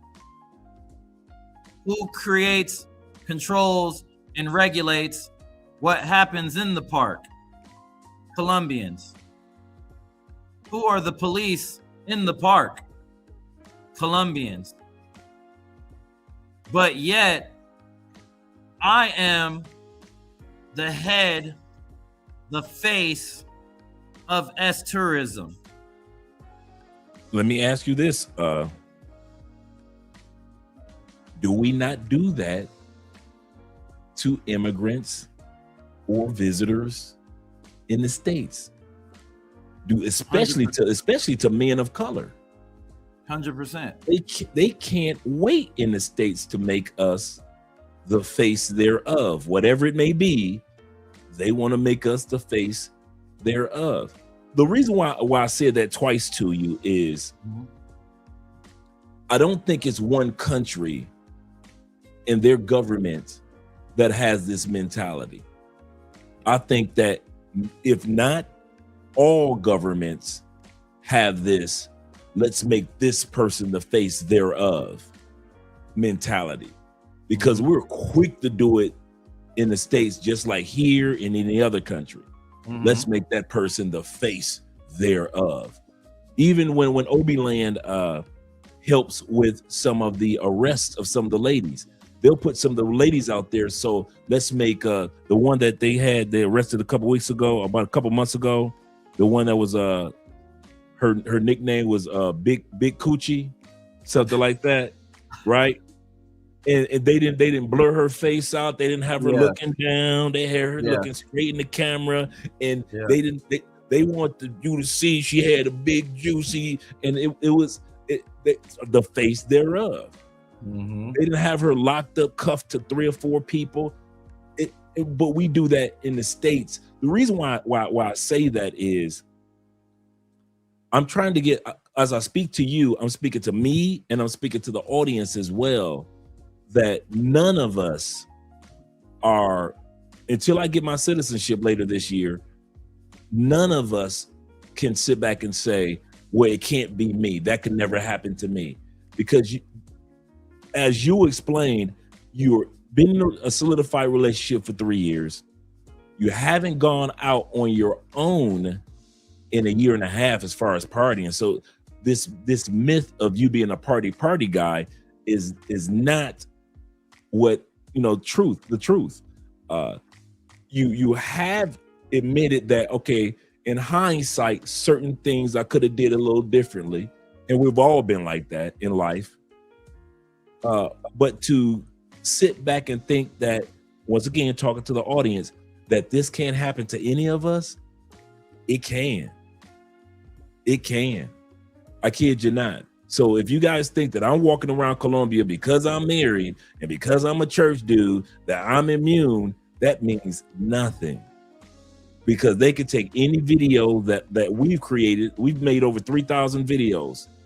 So they could take any of the videos that we've created in the last 7 years and say, well, we found this one or that one. So don't just think that it can't happen or that the brother is fluffing up his story. Because I'm telling you, you guys know my story, and they can still walk through my door and say, sir, come with us. Just like they did this brother. Just like they did this brother. In hindsight, as we were talking, hindsight of 2020. T-Mac says this, and T-Mac has been in Medellin for a while like you have. And he said it can happen to anyone. And that's why I kind of like mentioned about comparing to the United States, because none of us are immune. And I don't want you to feel like or think that, let me word this correctly. Any of us, when these lights go off and these mics go out, that we think, well, that was him, that can't happen to me. No, I don't walk around this country or any country thinking that it can't happen to me. And I don't want our audience to think that it can't happen to them and that you're an isolated incident and, well, that was him and tomorrow is a different day. No, we all, even if we walk the tightrope in any country, certain things can unfold. It really can. And so I just want to let you know, man, and feel comfort that we're not sitting around thinking like, oh, that was him, he's rare, or too bad for him. No, we're not thinking like that at all, brother. Because I kid you not, at the end of the day, no matter what I've done, I got enough sense to know your incident could easily be my incident. Easily be my incident. Let me hit this next super chat, and then we're going to talk about a question that I have for you. Shout out to Zeta being in the building. Boy, Zeta says this. He said, Dre, you were right. These dudes talk like girls, even in the internet, talking about the guys that be talking about prices and stuff like that. He said, talk like girls, even on the internet, discussing prices like Colombia can't see the taxes. Glad you okay, Capo. It's just crazy. Yep, it's crazy. And the other thing is, one of the things that I did, Cap, man, I kid you not, and I know that feeling of being like, I was in 33 WhatsApp groups. I think about good 4 years ago, I just purged myself. I purged myself. So if in my WhatsApp groups, I got one Cali, Colombia WhatsApp group. Don't live in Medellin, so I'm really not in the Medellin-ish. I'm in 3 Cali event WhatsApp groups. I'm in one WhatsApp group that we created, and the rest of my WhatsApp groups are investments here in Colombia. So guys that invest in stocks, guys that invest in properties, guys that are kind of like business minded. Those are the expats that I communicate with. But like you said, people will just all of a sudden you just look at your phone. You have been added to so and so's WhatsApp group, and you like, all right, you ain't tripping about it, because when they add you and it's not that many people anyway, and the next thing you know, 6 months later, they're saying something in that group. You're like, I'm not even involved in that. Literally, and that's what my lawyer said. He's like, is he commenting or is he just in the group? And it said he's in the group. It doesn't matter. He's in the group. This group is talking about X, Y, and Z. That's it. So my lawyer's like, that doesn't mean anything. Like, that literally means nothing. But whatever. They were trying to go down the route of he's selling women, and then I see the things about the private events, the private parties. He's got private event. I've never had a private event. The only private event that I ever did was a Super Bowl party at my house for me and my friends. Wow. It wasn't public.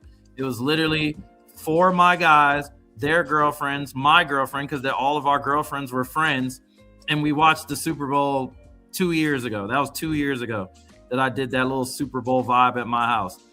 I don't do house parties because I don't like people in Colombia knowing where I lay my head and being able to say, oh, Capo lives there. Let's just wait for him out here. I don't need people to know my apartment number.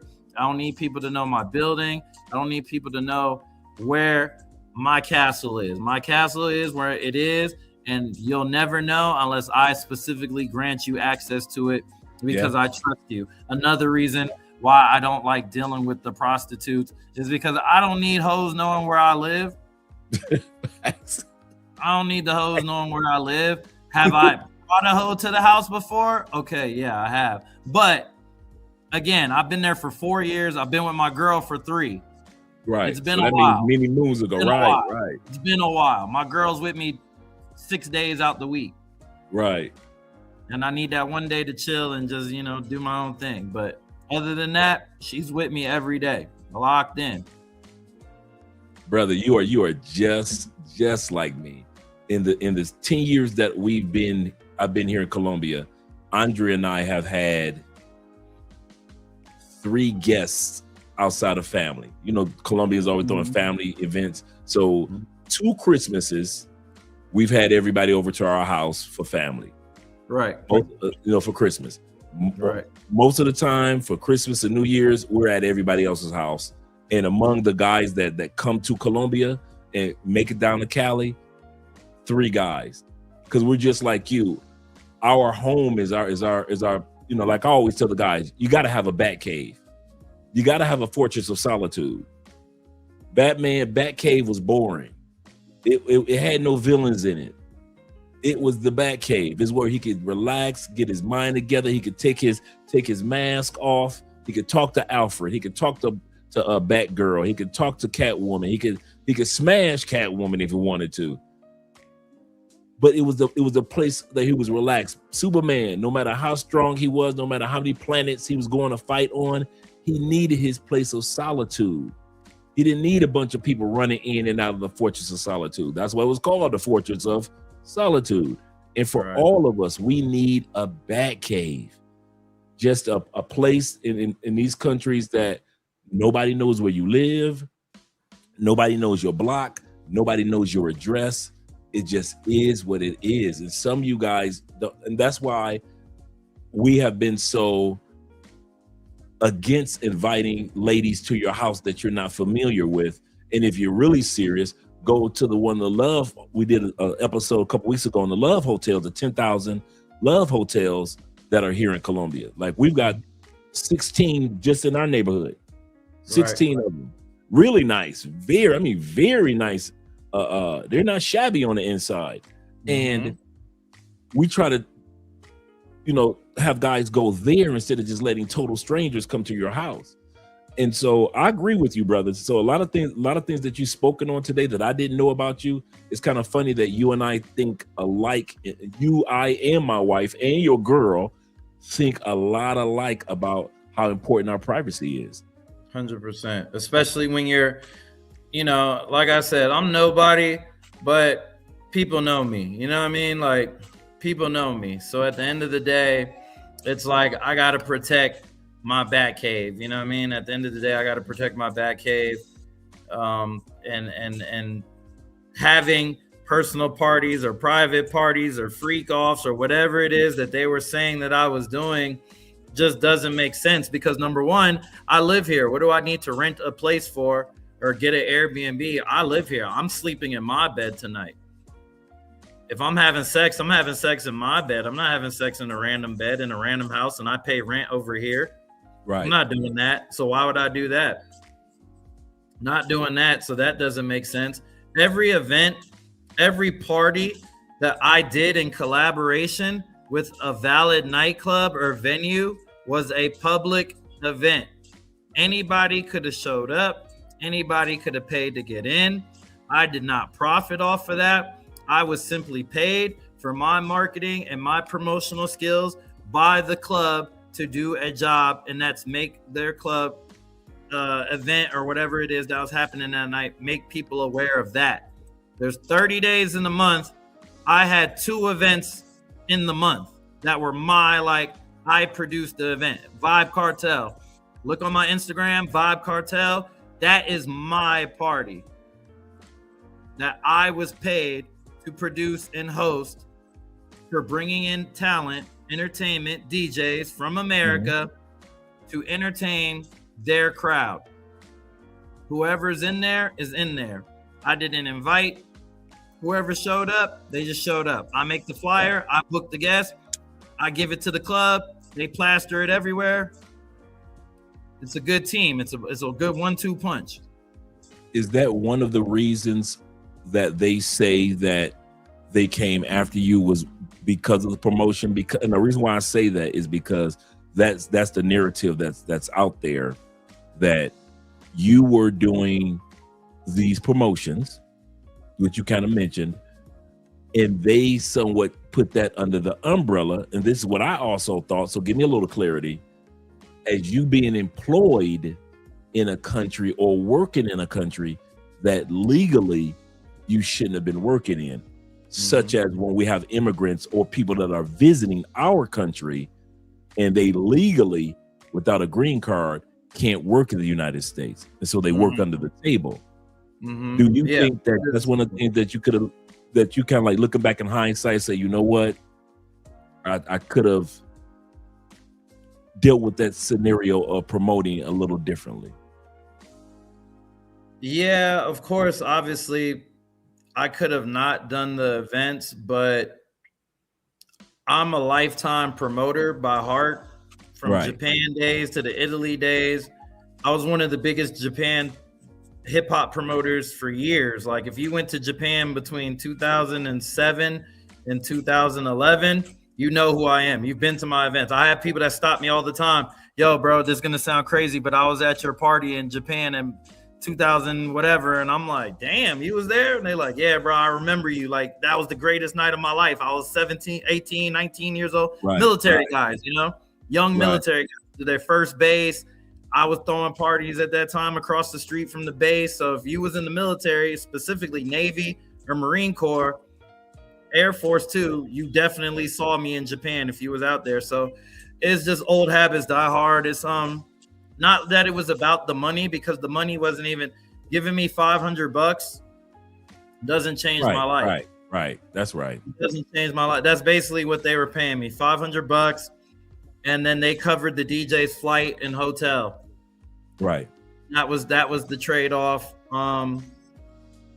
I think it was easier to paint the narrative about me using those party videos, but those party videos weren't private parties. Those were legal, everyday nightclubs that exist in Parqueyeres, and some of it was footage from Dulcinea and other places in Laureles.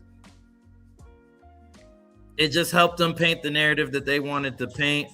Should I have been technically working with the clubs? No, but it wasn't a problem until I stopped making a certain group of people money and I went across the street. Nobody had anything to say for 3.5 years, 3 years and 6 months. Right. Nobody had nothing to say. It was great. Since 2023, things was moving. Everybody making money. Bottles popping, thousands of dollars being made. Thank you, Capo. Thank you, Capo. Capo is the best. He's the savior, the king of the park.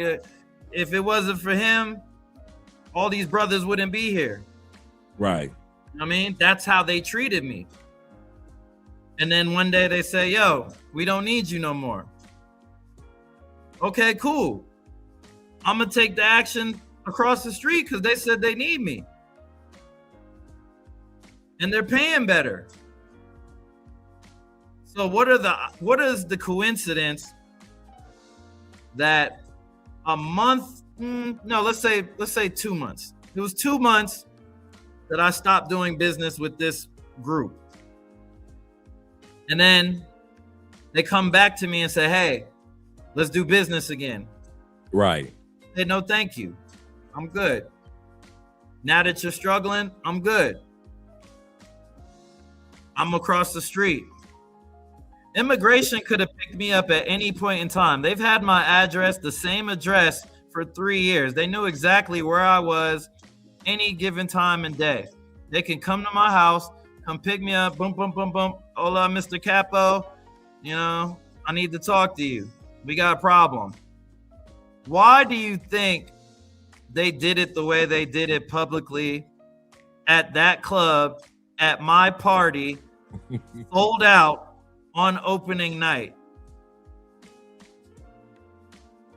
That's a good point.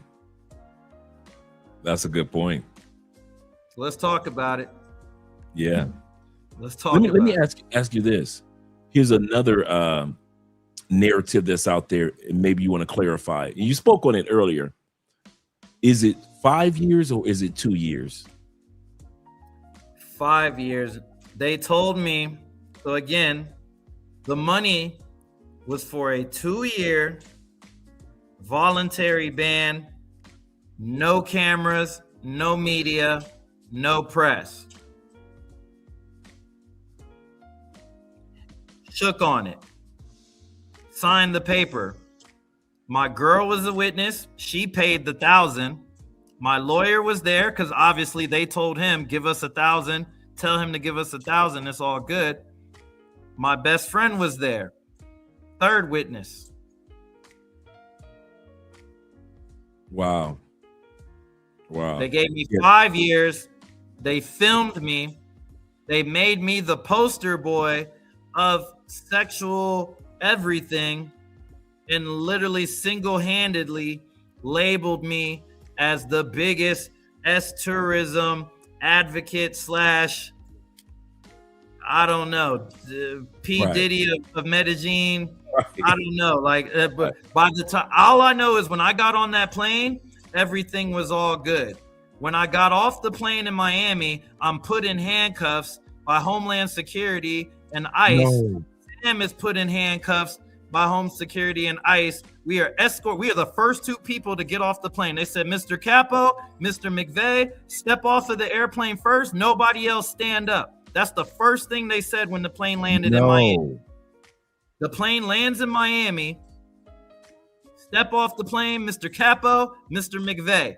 I take one step off the airplane in Miami airport. ICE agents, DHS agents, put your hands behind your back, turn around, cuff your fingers. The hell? What happened since the time I landed 3 hours ago? What happened? Right, It's 4:30. It is 4:30 in the morning. Me time. I'm in handcuffs. They take us back to the back of the room. They take us to the holding room. Sam has got this nervous, yeah, well, I'm sure happy to be home. At least you guys speak English. This is probably all a misunderstanding. They said, no, sir. This is not a misunderstanding. You have a warrant in New York.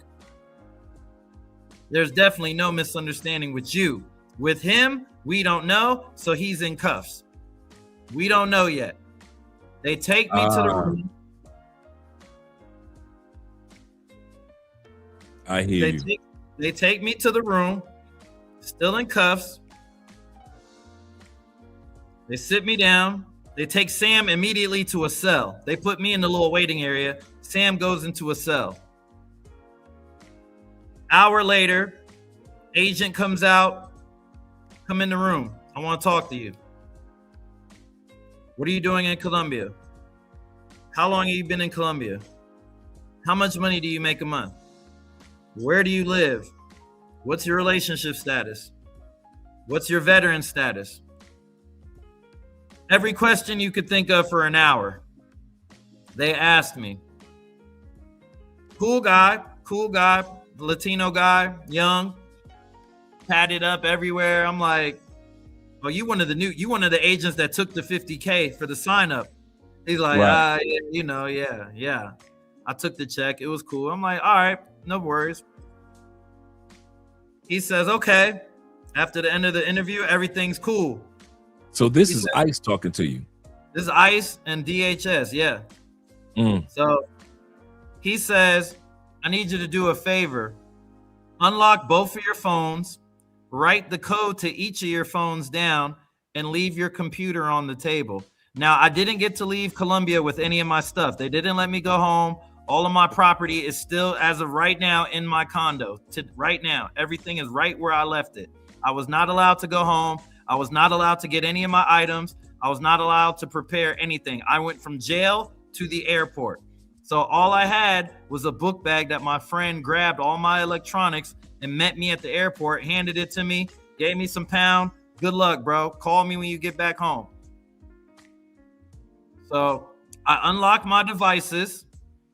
I give up my devices. He gives me a piece of paper. He's like, read this piece of paper. It says that we have the legal right to go through all your devices, and we can search through anything and hold it for up to 30 days if we feel it necessary to continue our investigation. I said, what am I being investigated for? As I unlock everything, he says, oh, Colombia told us that you are a sex crimes deportee, and we are looking for evidence of child pornography or sexual crimes. Do you have something to tell me? I said, no, sir. The code is 702, blah, blah, blah, blah. Look away. Mind you, I did not know this was going to happen to me. I had no idea that I was going to be put in handcuffs 0.1 of a second after stepping off that airplane. I had no time to go through my phone, try to wipe it, clean it, do anything, because I'm not expecting to have any problems when I land in my home country. Now, Sam, he probably expected that. I didn't expect that. So an hour and a half go by. Now I'm getting a little nervous because I'm like, what the fuck do I have in my phone that they're still looking through? So 2 hour mark, the agent comes back. Come talk to me, Capo. No problem. The first question he asked me, do you know anybody that has ever been arrested or convicted for child sexual abuse? No, I don't. He's like, at any point in time, have you ever trafficked, sold, or did anything that would be considered pimp activity Mm-hmm. Any of the women in Colombia? I said, no. I have a girlfriend. Right. He said her name. She's 26 years old, right? You're right. He was like, she's from blah, blah, blah, right? Right again. Your son, he's about to graduate high school, right? Correct again. He's just letting me know that he knows everything already. He just wants to see what my answers are going to be. And behind him, he has a bunch of monitor screens with all of I'm looking at my entire phone, records, call logs, WhatsApp, Instagram DMs. He has it all on the screen like a mastermind, like Batman, you know, the Batman layer. He got all the big. Right. That's what it looked like. And he has everything on the screen. I'm looking at it like, damn, he done went through that. He done looked at that. He done seen them videos. Damn. Oh, well, fuck it. Didn't commit a crime. So after he's like, you're good, man. Like Fuck the Colombia. Matrix. Like the architect of the Matrix. Yeah. So he's like, you're good, man. Fuck Colombia. They're a bunch of liars. I'm like, what do you mean? He was like, bro, they told us that you were dealing with children and sex trafficking women and blah blah. He's like, in the notes where we first initially read 2 deportees, American deportees coming in, this is what they're accused of. They had you and him listed under the same category: sex crimes, pedophilia, all of that. Look for all of this. So I'm like, what? Colombia told you this? They say, yes, sir. Colombia told us this based on our investigation, going through all your devices, your 2 cell phones and your computer. We see 0 evidence to back up their claim. We already know about your relationship with your girlfriend. She lives with you. We understand everything that there's no way you had any time to prepare for what we just did to you. Thoroughly searched your devices. He's like, I've seen every photo, every comment, every text, everything. I've seen he's like, I know more about you than you know. Fair enough. He was like, they're full of shit. You can go, bro. Go ahead, catch your next flight. Have a good day. Welcome home. That's crazy. That's a plot twist for you. That's a plot twist for you, man. And I'm glad that they let you go. There wasn't any overnighter moments. I'm glad that, you know, you didn't have anything that they were going to kind of play 3-card Monte with and try to act like it was something when it was not there. I'm glad that they, you know, back in the States, they just say, you know what? Here's your phone. Here's your information. Welcome home. And you went about your way on your flight to Vegas. I'm glad that happened for you in regards to that, because you already had based off all the video and all the information that you just showed us over tonight, you've had a very tempestuous ordeal that you've dealt with, and then to get off a plane and see and have cuffs waiting for you. Now Sam, somehow, some way, Sam was able 12 hours later. Sam was able to drop a video at home on YouTube. And insight on that, because I was in the room when all of that was happening with his situation. So basically, they only have so much time that they can hold you, because again, they're not FBI, they're not, you know what I'm saying, they're local police and Department of Homeland, they're federal. Now they can hold you for X amount of time, and then they contact the state of New York. Because I heard the lady say, hey, what's up with McVeigh? Have you called New York? Have you called New York? What are we supposed to do with him? What are we supposed to do with him? That was the question. I'm there for 3 hours. It's only me and him that they have. So it's 4:30 in the morning. So I'm just sitting there on the bench listening to everything that's happening. And his situation was New York wasn't responding because obviously it's 4 or 5 in the morning. Nobody's probably in the office. So they held him for the amount of time that they were legally allowed to hold him. And then they let him go because they're like, hey, New York will deal with it whenever they deal with it. We're not here. We're looking for terrorists, and we're looking for people that were arrested for whatever major crimes. Right. So as they let me go to my flight, I see him in traffic at the other security checkpoint. And he's like, yo, what's up, bro? Then they're going through his stuff. They're opening. He's got a bunch of stuff for kids in his bag. He's got like Play-Doh and like kids stuff. He's got a lot of kids stuff in there.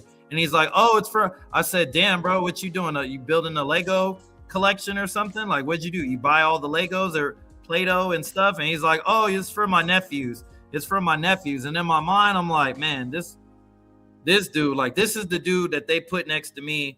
And I feel like me being connected to him and at that moment on that day just made my situation so much worse, because the story ended up coming out that his story got put with my face and my name. A lot of Colombian sites that were tagging me, when you read it, they're talking about him and they're using my name and using my face on his story. Yes, they did that on in the newspapers. You guys were joint in the newspapers. One newspaper headline had you first in the article and then him second, and then another one that I came across as I was doing research on him had but it had you as the face, and then another one had him as the face and he was first in the article, and then put you in the article. So yes, they definitely Bonnie and Clyde you guys in the media. And that was horrible for me. If I would have just been by myself, I could have just been able to, who knows how the narrative would have went, if it would have went the same way. But I feel like that added that extra fuel of hate that I was getting because it wasn't just like, oh, you overstayed your visa, get the fuck out of my country. It was, you effing pedophile, effing N-word, get the F out of my country. You're a piece of S-word. You're this, you're that. Like, they was going crazy on me. And I'm like, hold on. What are y'all reading right now? What are y'all being told by who?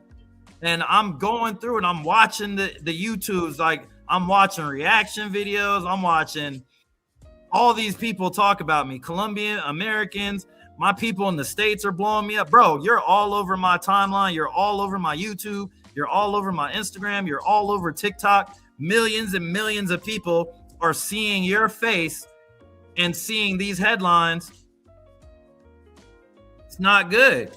It's not good, especially for me. I'm a public guy. I'm out a lot. So a lot of people that know me, they know it's bullshit, but it's like, damn, maybe I didn't know him. Maybe he was doing, I mean, I don't know. Yeah. I don't know. Is he really Diddy of Medellin having the freak offs quietly that I didn't know? You don't know. Wow. So I'm handling all of this incoming. All of this is coming. Mind you, again, I'm still under the impression that $1,000 that I gave was supposed to stop all of this.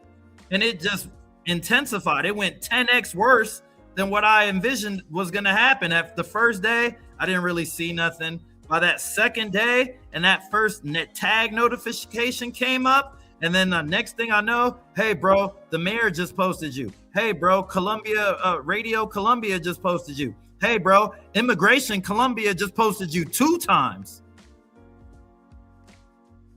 Como? That's my people. And como? Like, what? What? Me? Not Sam? Right. Not Sam? And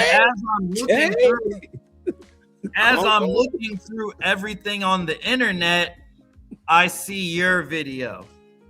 And I'm like, I'm watching it. I'm just in my living room and I'm watching it and I'm listening to what you're saying and again, all's fair in media. You know what I mean? You don't really know the 100%, but I felt like you were being the most fair. Like when you were specifically just talking about me, like I felt like you were being fair. You weren't being, one way or the other. It was just, hey, this is what's being reported. This is what we know. This is all I know. And you were just speaking your opinion on what you knew. And I don't have a problem with that.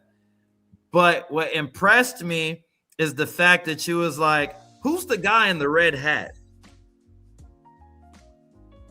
You're the only one that took the time to say, yeah, Capo did blah, blah, blah, blah, blah. I get that. I hear you. Not that bad, but if everything that they're accusing is true, okay, I can see why you deported him. Mm-hmm.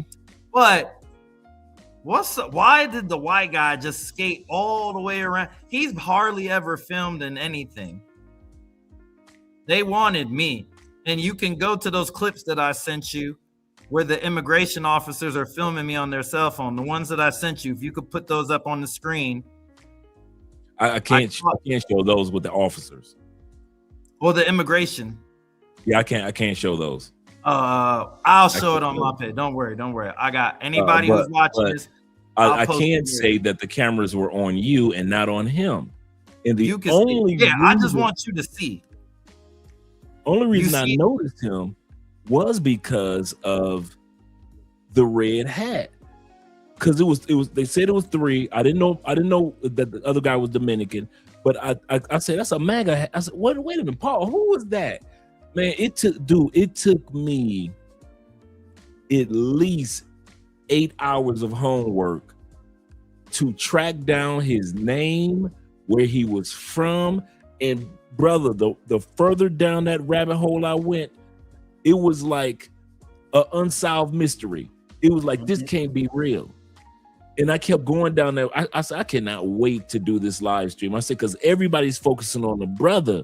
I said, but nobody's following the MAGA. And then he was a MAGA dude that was like calling Donald Trump Uncle Donald and Uncle Trump. And I should have voted for him, and I didn't. And he just was just, and then he just did a whole 10-minute montage on his dislike for Colombia before he flew. I'm just watching. So any of you guys that have not watched that particular video we did like 3 days ago, you might want to check it out. You might want to check it out because he's absolutely correct. Capo is absolutely correct.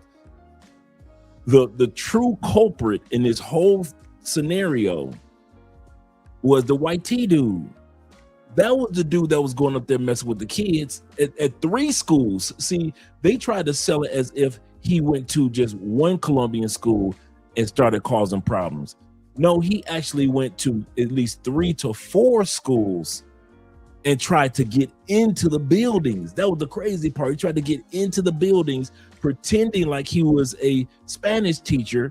And since he was a Spanish teacher in the States and was hired for that, then he lied about having a doctorate because he was so jealous of the black guy who was the superintendent of his city, the Board of Education, that has a doctorate. He started calling himself doctor on all of his YouTube videos. He started introducing himself as doctor this, doctor that. And I'm like, dude, for my homework, you don't have a doctorate. And then he lied and said, well, I'm in school right now for my degree to become a lawyer. I'm like, which one is it? Are you in school to become a doctor? Okay, so you're a doctor. Let's say that, a PhD. But the best job that you can get in New York is a Spanish teacher, and you can only keep that job from September to the December they fire you, and you get fired and you complain because they paid me $98,000 and I should be making $140, and if all of them are done, and then you literally on social media says that you're going to take artillery and pulverize the Department of Education and the superintendent, the brother. I'm like, oh, bro, what are you doing? And then you get on the phone. The more research I did, I kid you not, man, I was running back and forth to the bedroom just telling my wife, Andrea, the more that I learned. And I kid you not, the more I was learning about him, the more your story was disappearing in my mind, because I couldn't believe that this madman even made it into the country. Mm-hmm. Yeah, that was my biggest frustration. Out there prior to. That's the crazy part. That was my biggest frustration. Because at the end of the day, it's like, I've been here. I've been a overall good citizen. I haven't been in any trouble. I haven't caused any problems. There's no police, needing to come to my house for anything. There's nothing going on. At the end of the day, did I make mistakes? Yeah, sure. There's things I said. There's things I shouldn't have said. Fair play. But to make me this national media villain, and the guy standing right next to me is actually the guy that you guys are really, really like, y'all would have strung him up and he would never even made it to the airport had the locals had their way with him. But he just went totally under the radar. Yeah. Nobody even gave it a second look. Shout out to my homegirl Mariah. Mariah, you know, we spoke, and you know, I reached out to her and I said, hey, look, I'm a fan of your work. I like what you do. Do I always agree? No, but you do your research. You're consistent, and I respect that about you because I'm in the same space, and I can recognize when people are doing it right. Yeah. When people are just doing it for clicks and likes and whatever. And at the end of the day, you don't know me, but let me tell you who I am.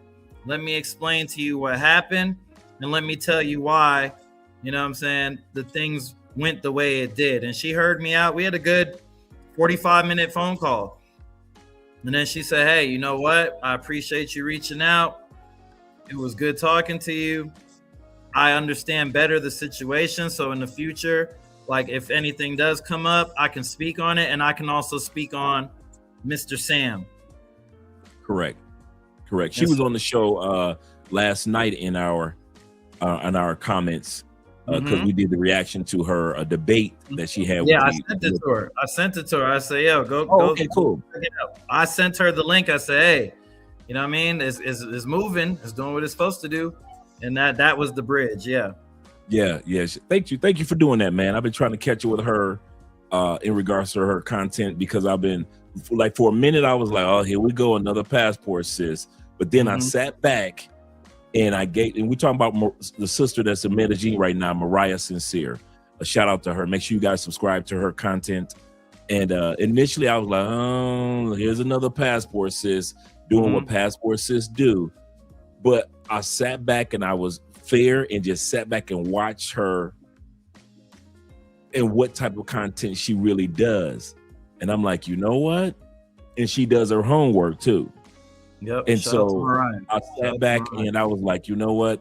So when she came on, I straight out the gate gave her an apology in regards to, now I understand her perspective in regards to her content.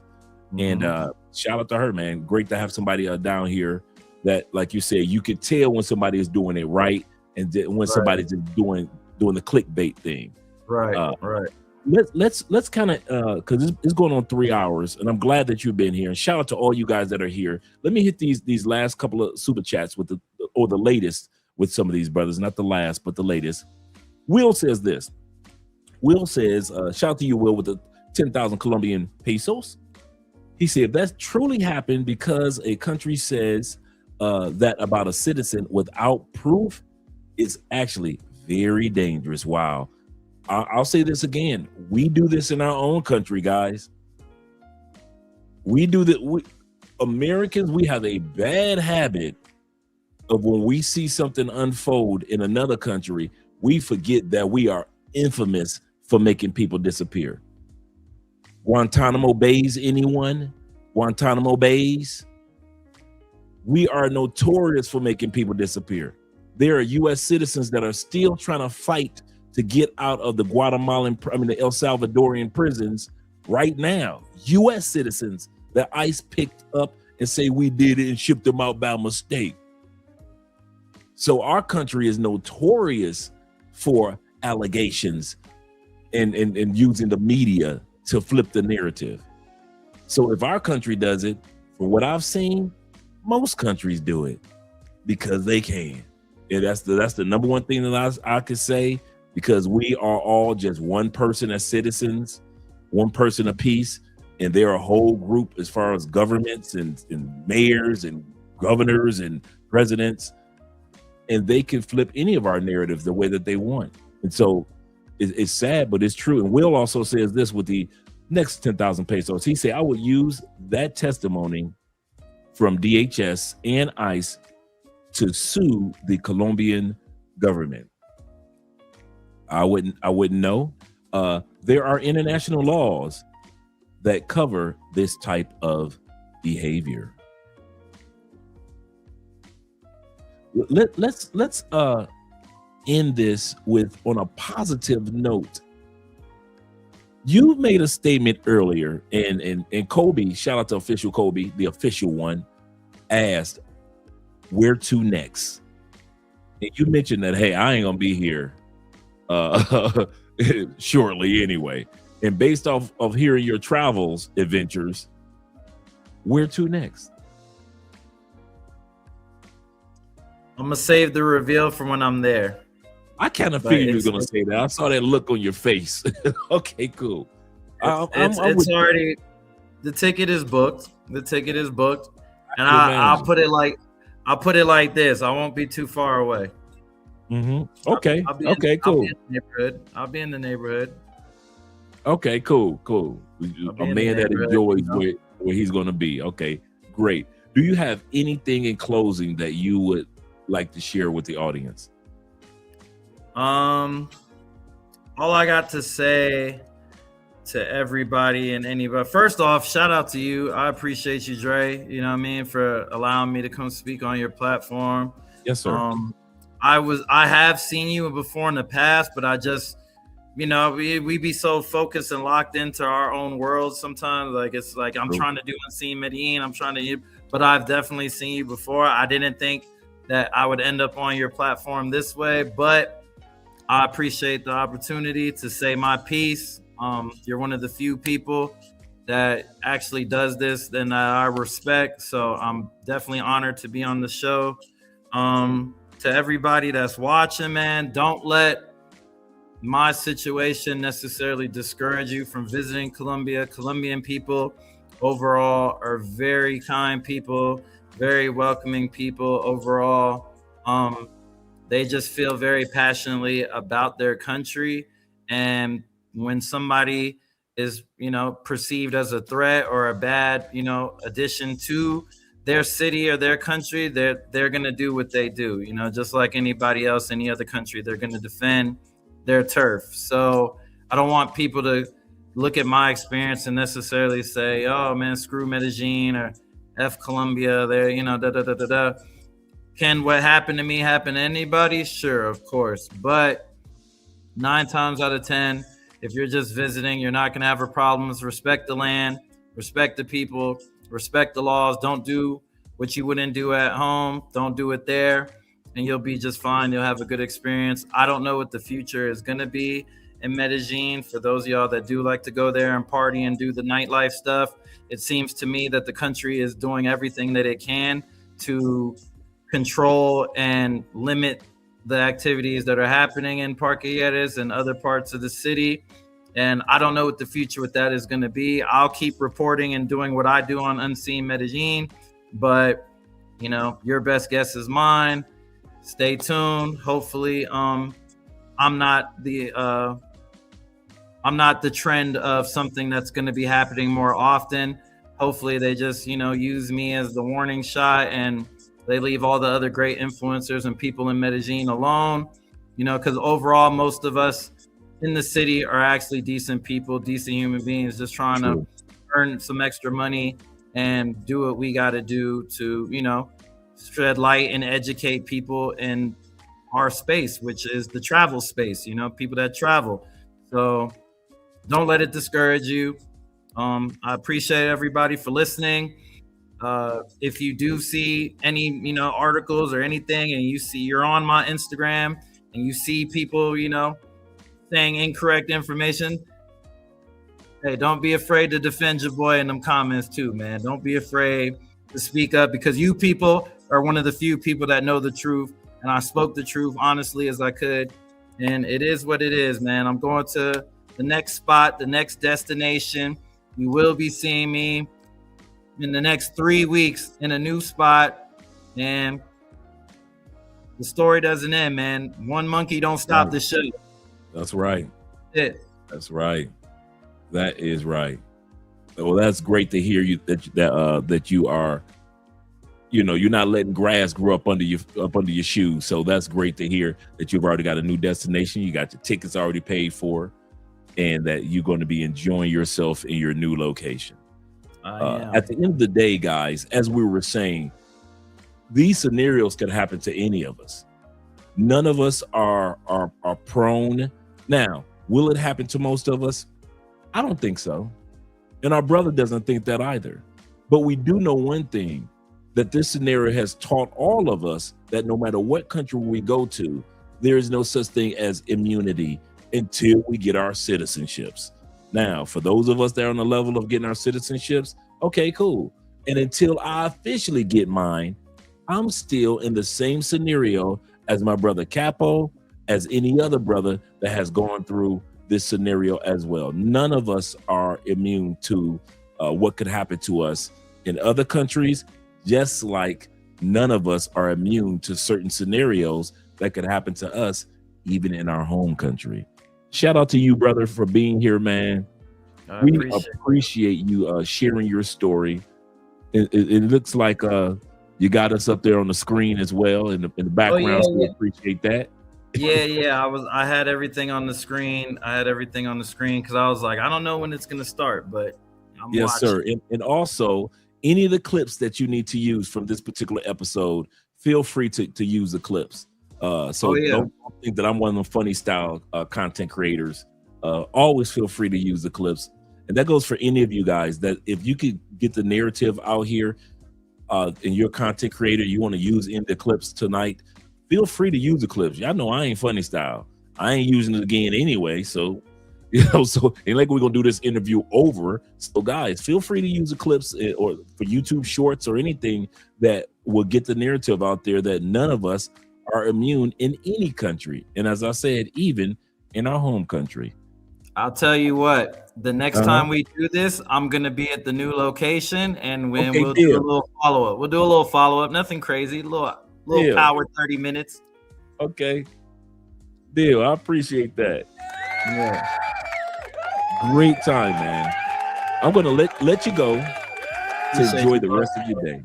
Yes, sir. Yes, sir. Thank you, sir. I appreciate the time, man. Everybody out there, salute. Follow me on Instagram at ChillCapo. Follow Unseen Medellin and follow Las Vegas Scoop if you're coming to Las Vegas. Appreciate the time. I'm out. All right, brother. All right, guys. This was fun.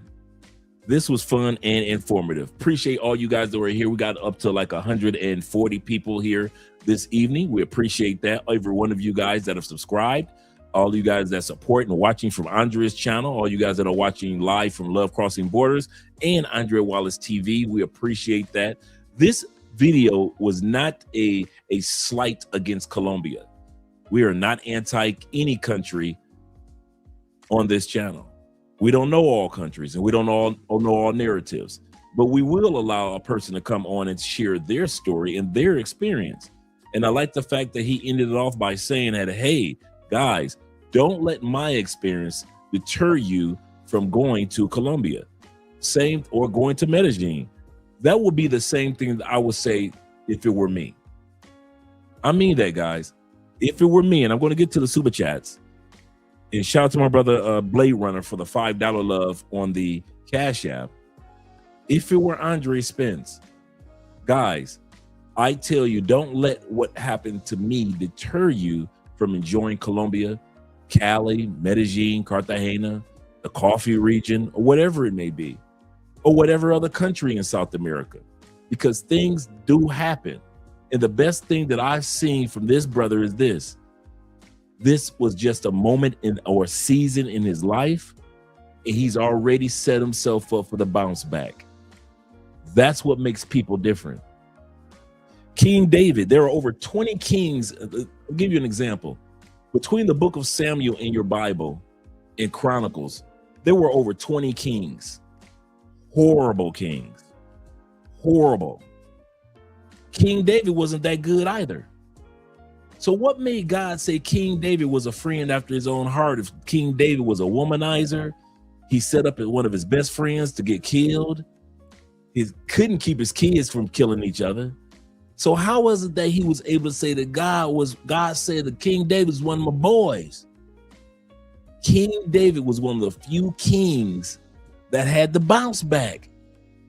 He said, hey, this moment happened in my life, my bad. And he moved on to the next stage. That's what the brother just did.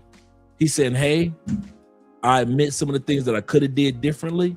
My bad. But just like King David, I'm bouncing back and I'm moving to the next stage of life. And that's for all of us. This has been a lesson for all of us that are watching this live stream, that things happen to us men, but one of the benefits of being a man, we don't get emotional. We just bounce back. Shout out to you guys. Zeta says this. He said, Capo, you should visit Cambodia. You'll love it. You'll love it. I'm looking forward to going out there on that side of the world myself. T-Mac says this. He said, I think that you might have a super chat. Let me scroll up, make sure I didn't miss anyone. Because I got Jay and I got my man. Shout out to my man being in the building. Yep, that's Jay. I like that name. Yep, that's Jay. So we went there. Zeta says this. He said, Dre, you were right. Okay, I did that one. IMS in the building. Salute to you, kind sir.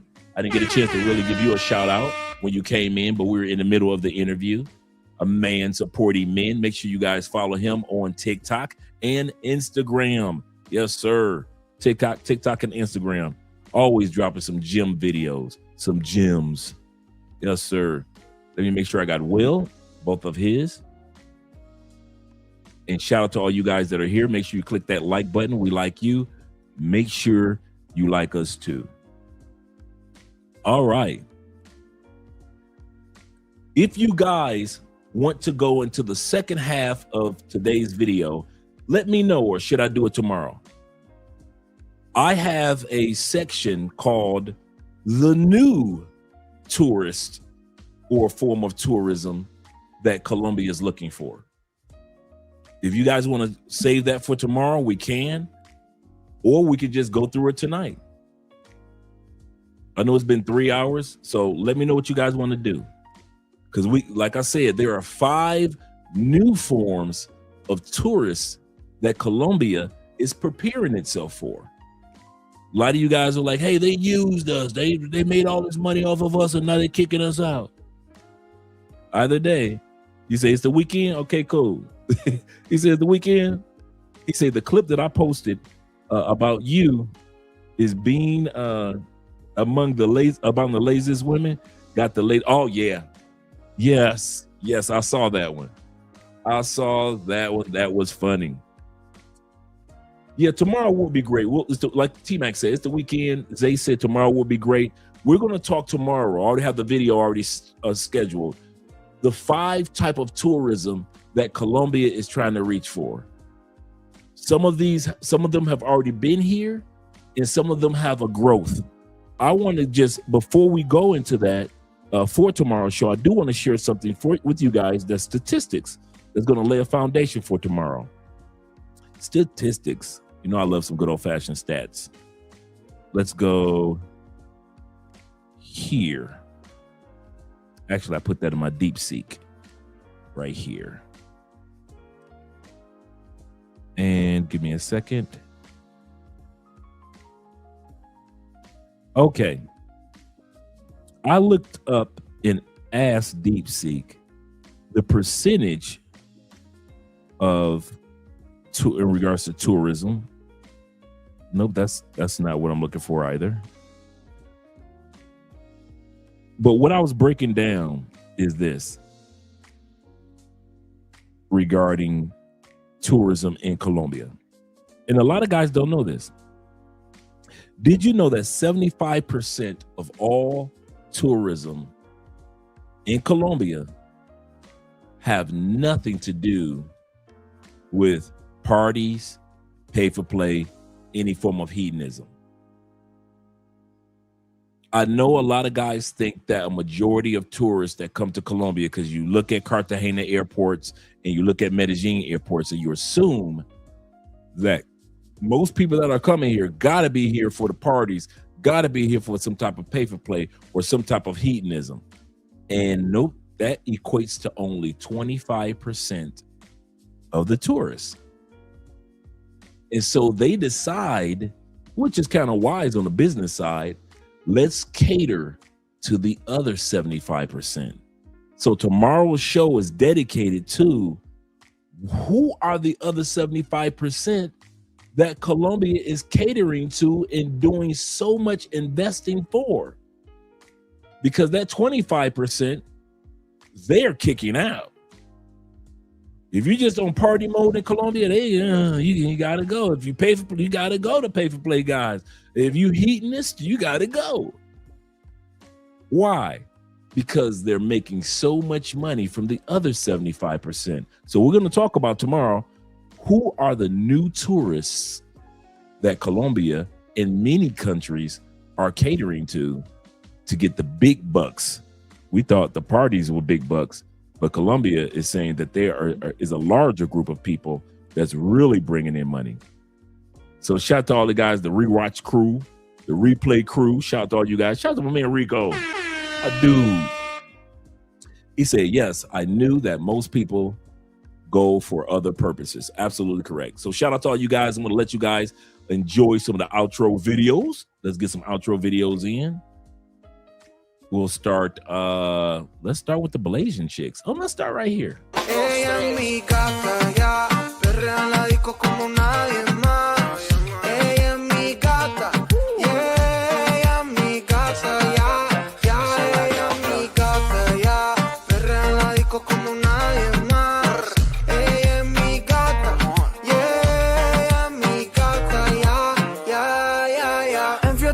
Que no pierde ni una, es de aquí, pero parece de cuna. Pero así no le piche a ninguna. Criminal como nada para Dios. Ella sabe que de la disco no la van a quitar. Los fines de semana son tan sentos, hay que vacilar. Ready, con ropita cortita para janguear y tirar.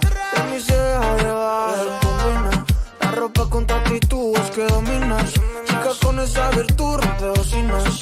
No hay nadie como tú, como tú, como tú, como tú, combina la ropa con tu actitud, es que dominas. Chica con esa virtud, rompe bocinas.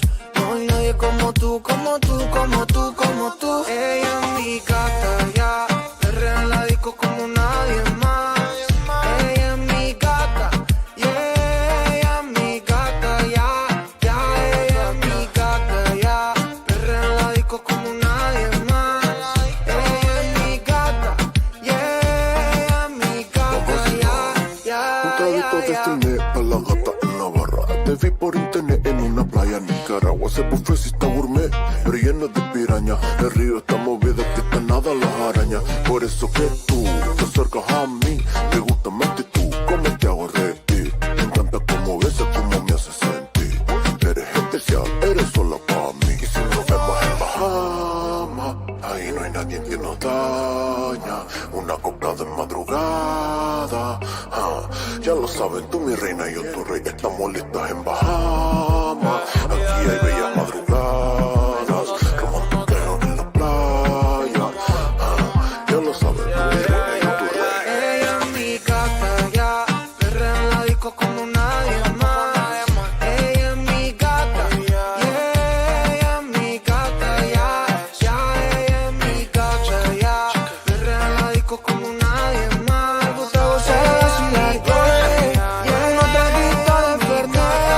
Solo toda ya ves, pasarlo no solo tal vez. A ella le gusta gozar y vacilar, yeah. Con unos traguitos de Fernet, se le toda la timidez. Pasarlo no solo tal vez. Ella es mi gata, ya, perrea en la disco como nadie más. Ella es mi gata, yeah, ella es mi gata, ya, ella es mi gata, ya, perrea en la disco como nadie más. Ella es mi gata, yeah, ella es mi gata, ya. En fiesta es que no pierde ni una, es de aquí, pero para